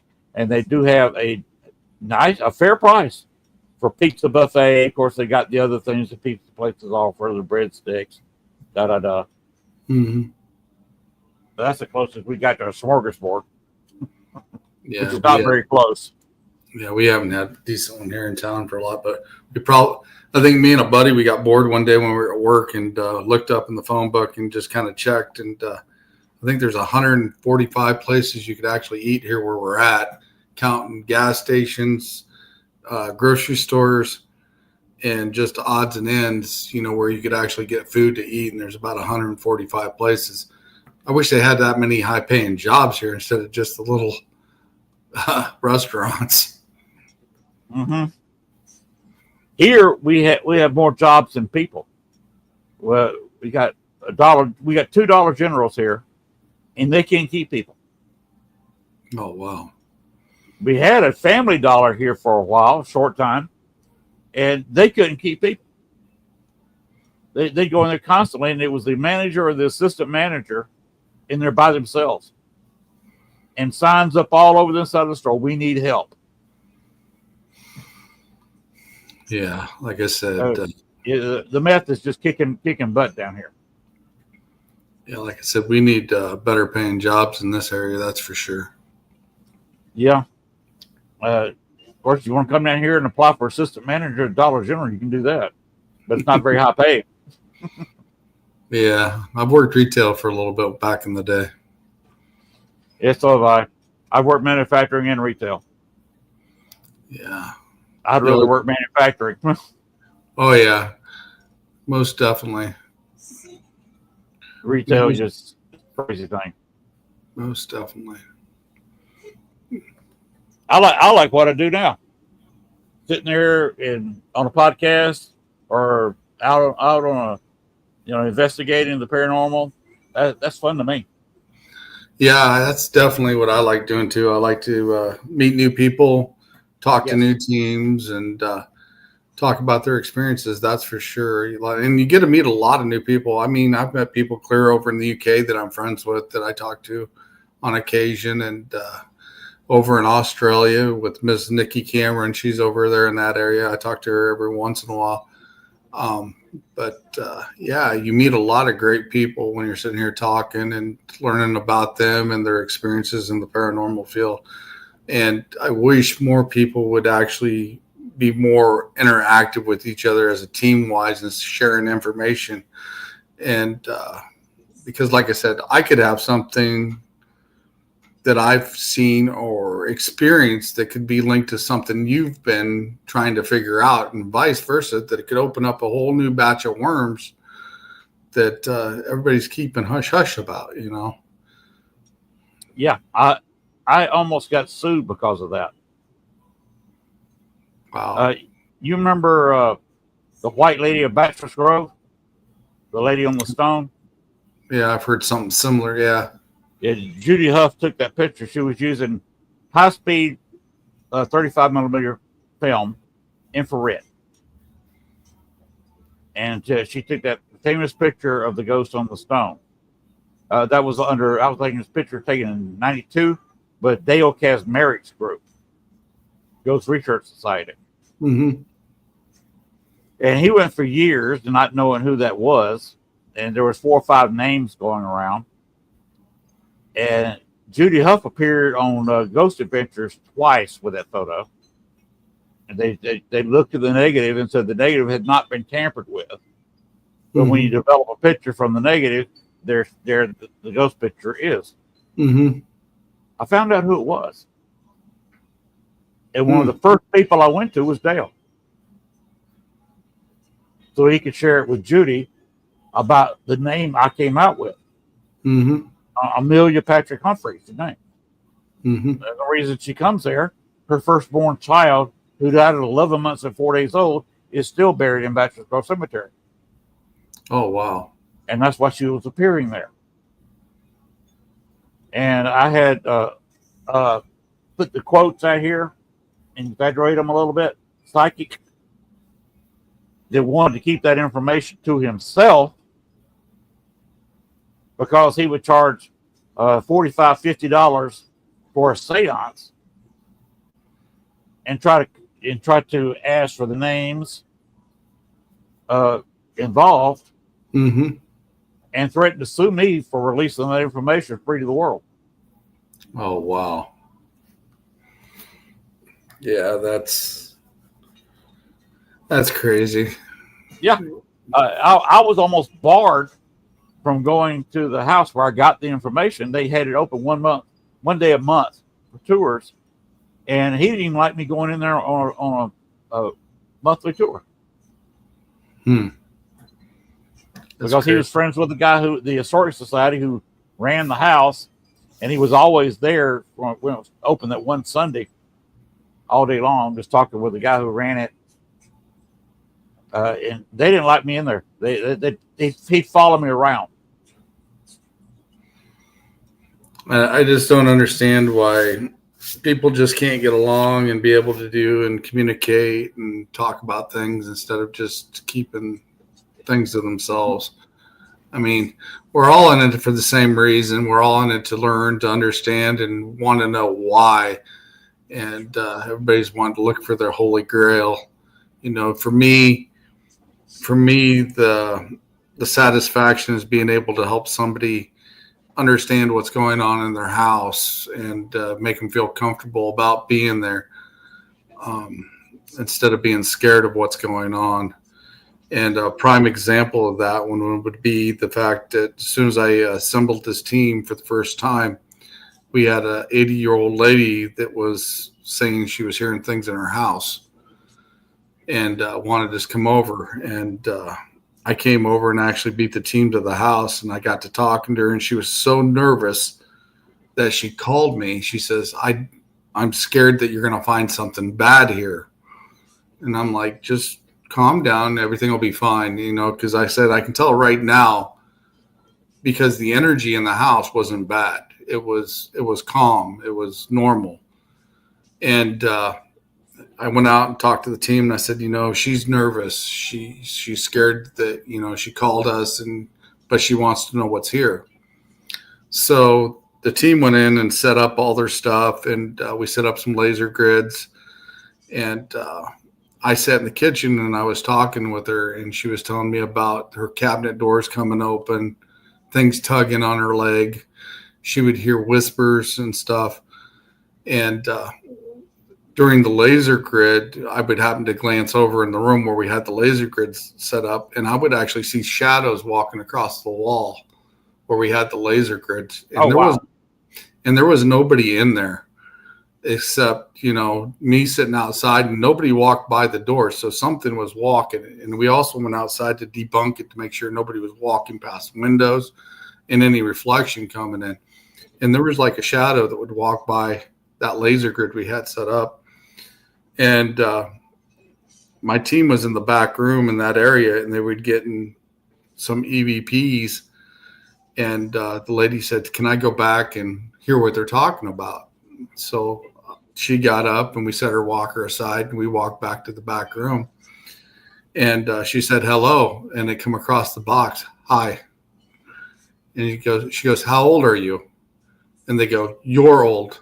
And she goes, "I'm not old." And and then they were saying devil, this and that. And I found out when you got kids' spirits in there, the one thing that they will constantly do is they'll say devil, demon, this, that, because they're trying to scare you. They're just wanting you to get your goat and get you to leave, it's because, they're just trying to be fun. But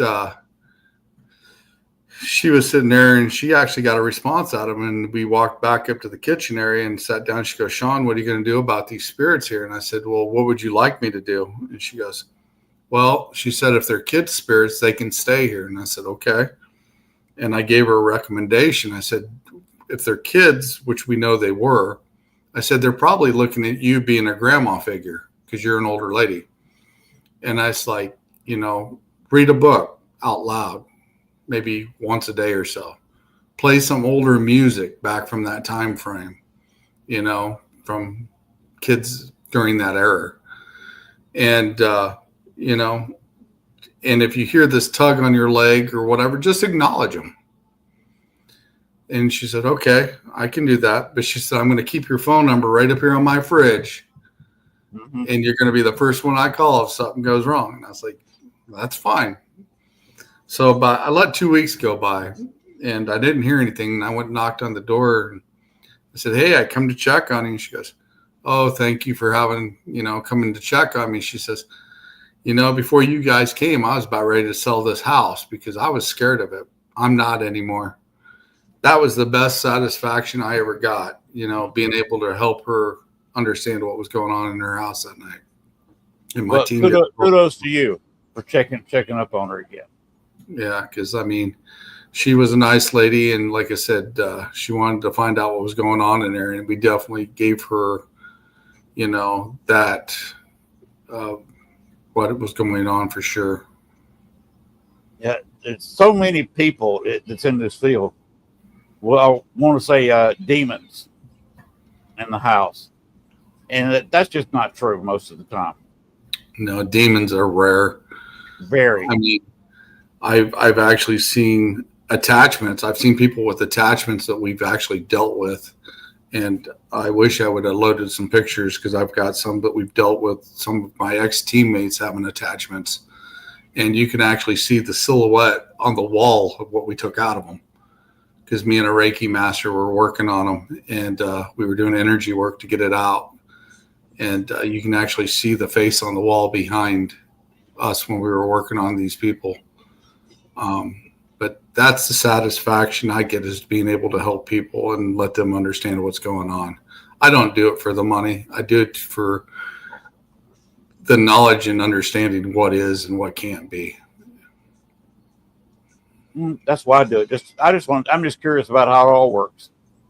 Oh yeah. And the more you do it, the more you get it in your blood, and you just want to keep knowing more. And one thing I have learned to learn every side. Because like I said, I've learned with Wiccan.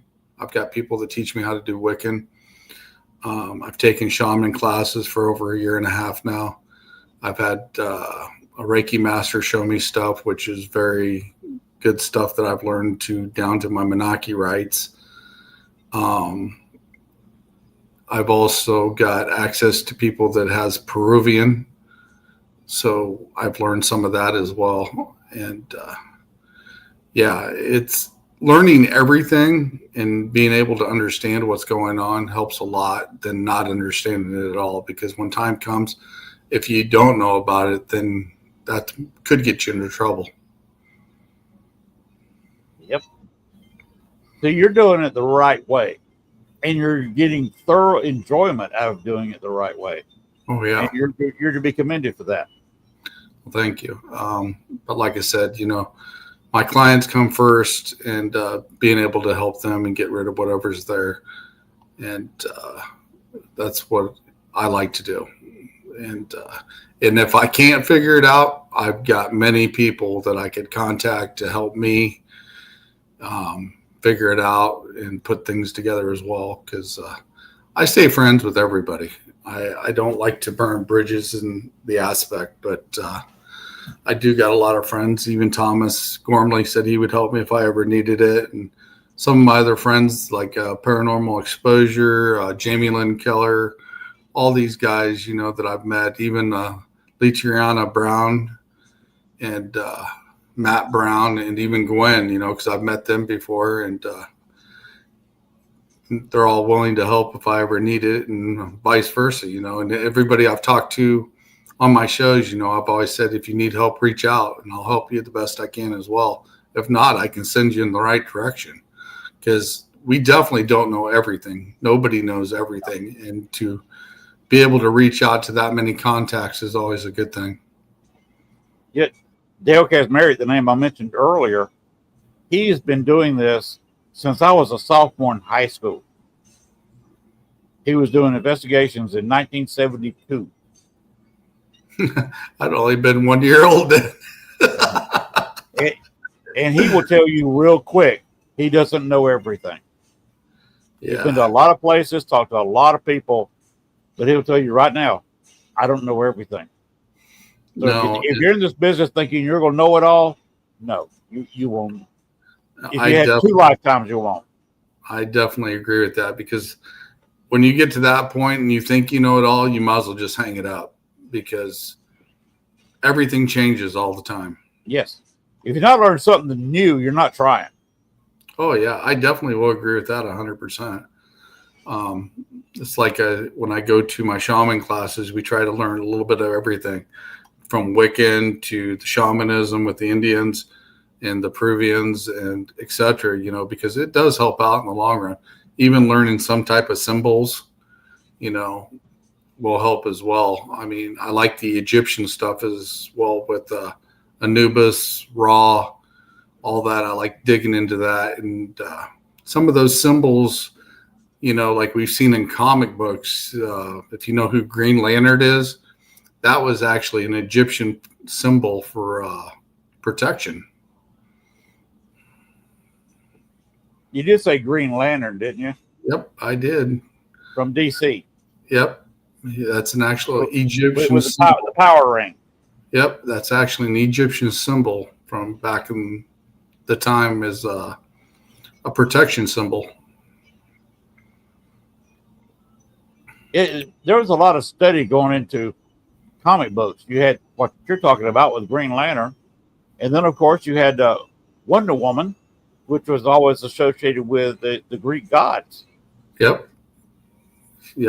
And Isis and Zeus and Apollo and all those guys. Yeah, that's definitely an interesting one to go down as well.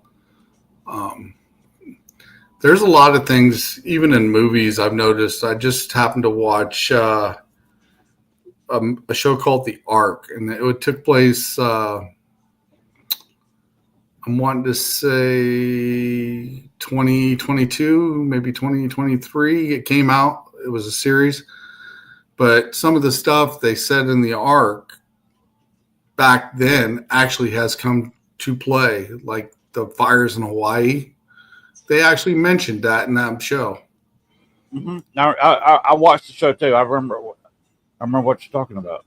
And there's a lot of movies, even like the Avengers, that mentioned, the virus before it even happened. So, I mean, sometimes I think things are just thrown out in front of us to tell us that it's going to happen, and some of us just don't see it coming. Yeah, unfortunately, I see a lot of this stuff coming. Yeah, I do too as well. It's kind of a scary path, but yes, knowing there's one thing that always sticks to the back of my head when it comes to watching movies, and I think Jesse Ventura said it the best when he was doing that show called Conspiracy Theories. He says, if you see it in a movie, you bet your ass the government's got it.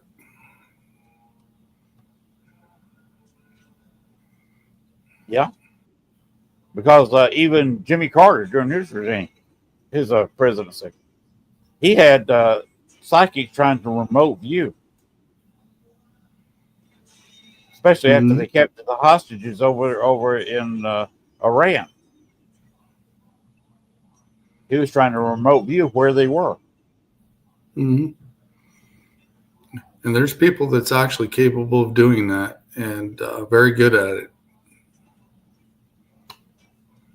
That you ever tried doing that? I have a couple times. I've actually done some scrying. I like to do scrying. That's always a good thing for me because I like to scry.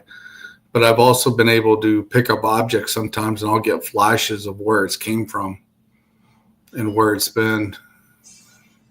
Okay, Adam Ramos is going to bed. So good night, Adam, and sleep well. But yeah, I've actually stood on a spot when I was on an investigation before. The lady had a heart attack, and it happened to be her mom. And I explained what happened, and you can tell the look on her face when I was explaining it. And she said, "That's what exactly happened, word for word, when I was standing right there when it." Oh wow! It was like I was seeing flashes of what actually happened. So, and even when we were talking to that lady that one time as well, we were standing in front of her house, and I asked her, I said, "When did you have the miscarriage?" And she never told anybody, but she had a miscarriage of twins, and her son never knew about it either.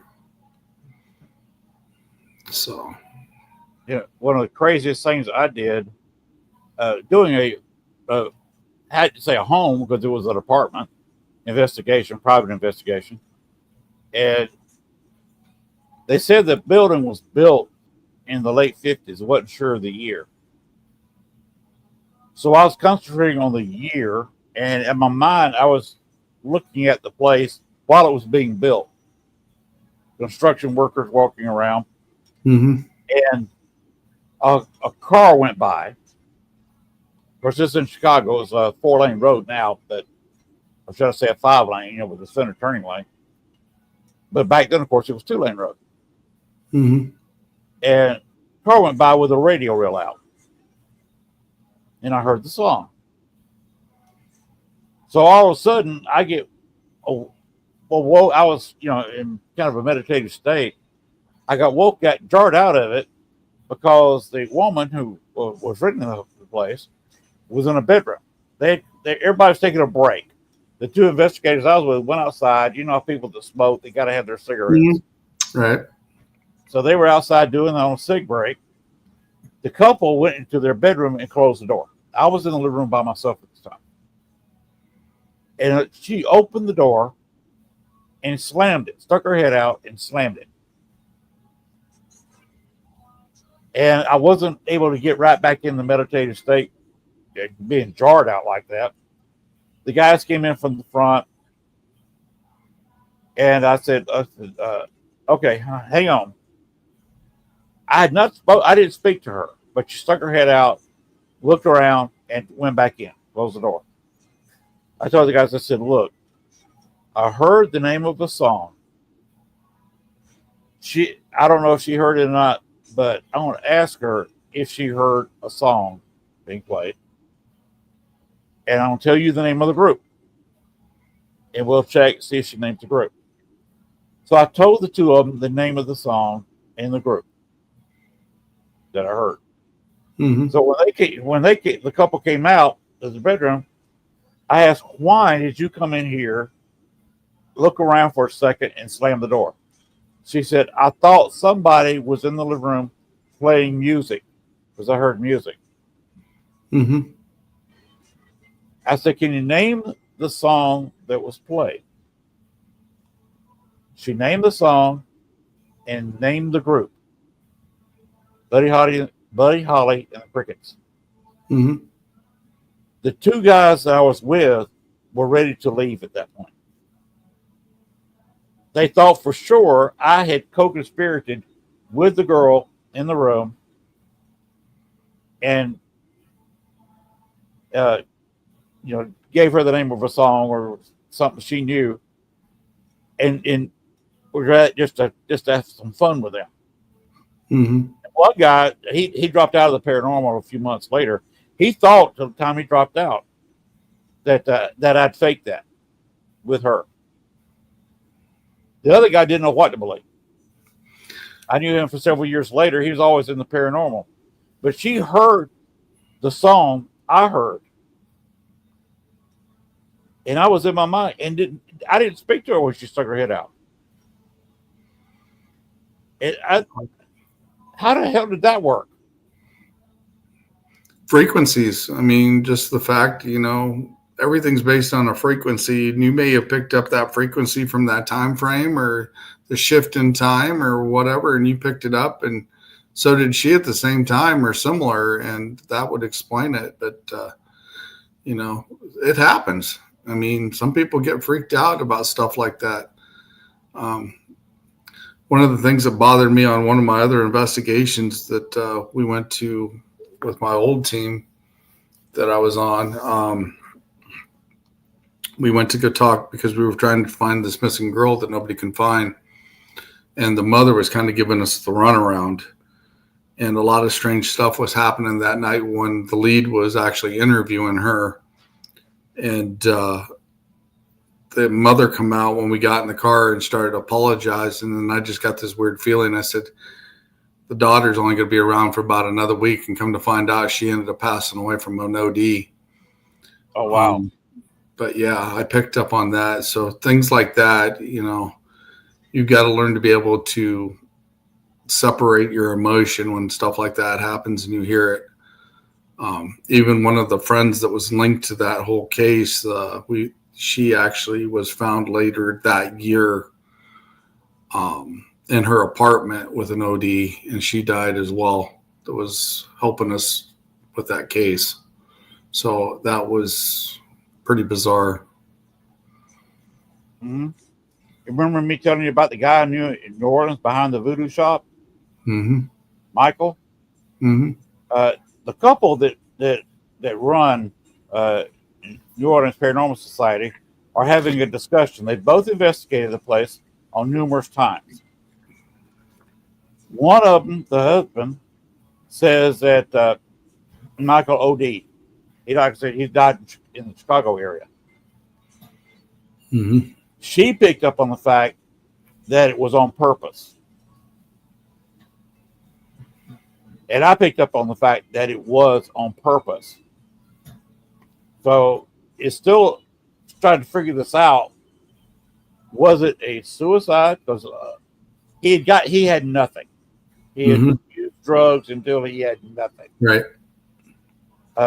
So did he just want to get out of it, or did somebody intentionally set up his OD?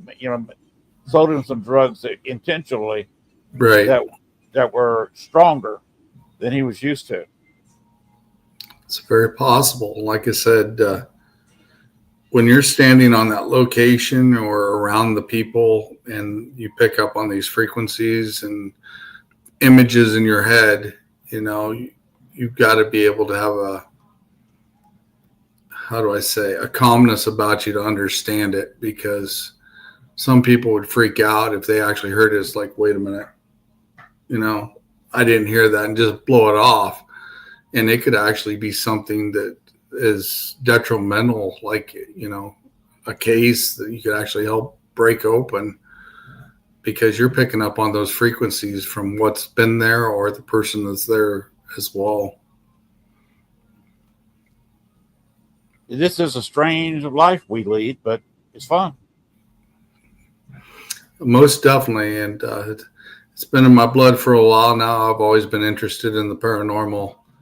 But what really got me into it is when I turned 21, my grandma passed away a little before I turned 21, that February before I turned 21. And I ended up having a dream. And that dream, I walked into the church where I go to church all the time, and I'd sit in the back pew. And my grandma walked in like she was early 20s, like in her wedding picture. Oh, wow. And walked into the door. There was kind of a mist on the floor. She didn't have cancer. She looked young. She had her grandkids pen, is what we called it. It had all the birthstones of all the grandkids in it. She was wearing that. And she sat down next to me and in the pew in the church. And she says, "Don't you ever worry about a thing. You're going to make it." And ever since then, I've always had an interest. And not long after that is when I got baptized and joined the church at that time. And then later down the road, when I got married, I ended up getting rebaptized. Now, when I was going through classes like that to get married, I would get images in my head then of things that would happen or things that have happened or about to happen. And it freaked me out. It really did, to the point that I just stopped going to church. And things stopped for a while. And then I would get dreams again of things that would happen in the future. And I was friends with preachers, and they said, "You were the one in the Bible that says young men will dream dreams of yet to come." And they had to explain that to me for me to understand what that meant. And I've seen a lot of interesting things. This world is totally different than what we actually know. And there is so many different things that we don't understand. And it's just going to get deeper and deeper as the time goes because of the way things are going now.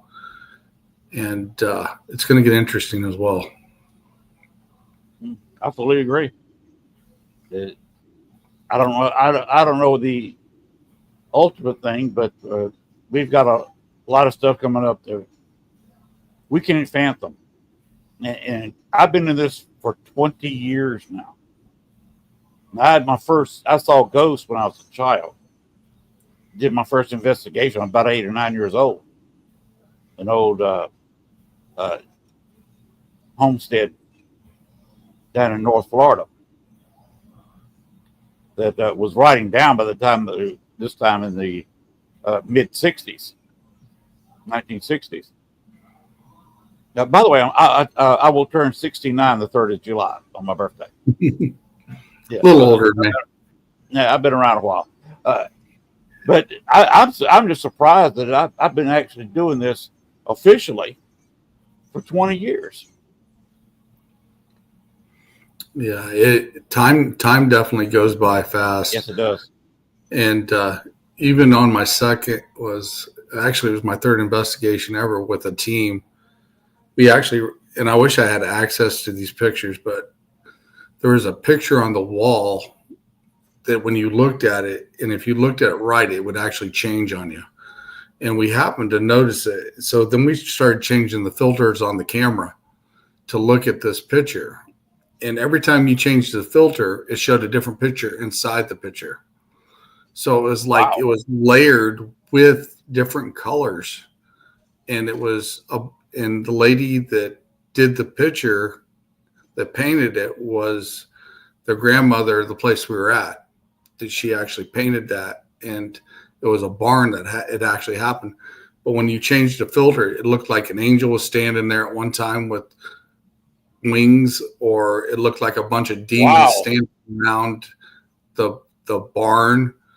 And it depends on what filter you put in front of it, that would change it. So whoever painted that or did that knew what they were doing, and nobody ever caught it, because the fact is that when you change that filter to that picture, you got something different every time. Wow. That is very interesting. Yeah. So I've never seen anything like that. I've seen paintings where it looks like the eyes would follow you around the room. Oh yeah. I've seen those, but like I said, we just happened to notice it because I was looking at an angle and I was like, something's not right with this. And then somebody else would look and they said, no, I don't see that, but then I see this. So then we started messing with the filters, the different colored filters, and we noticed every time you changed the filter and looked on it on the screen, there was a different picture in that picture. So that was definitely interesting. I wish I had those pictures from when we were on that team, and we found that, because that's the first time we encountered that, and that was definitely interesting. Yeah, it was. Yeah, have you ever had an attachment on yourself? No, not yet. I've taken attachments away from people.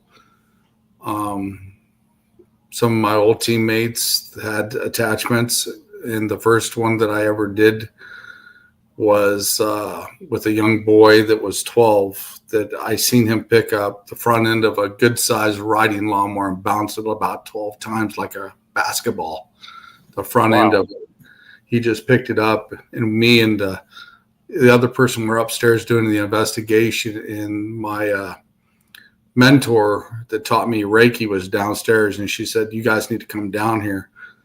And when we got down there, he picked up the lawnmower, the front end of this good sized riding lawnmower tractor, and bounced it up and down several times. And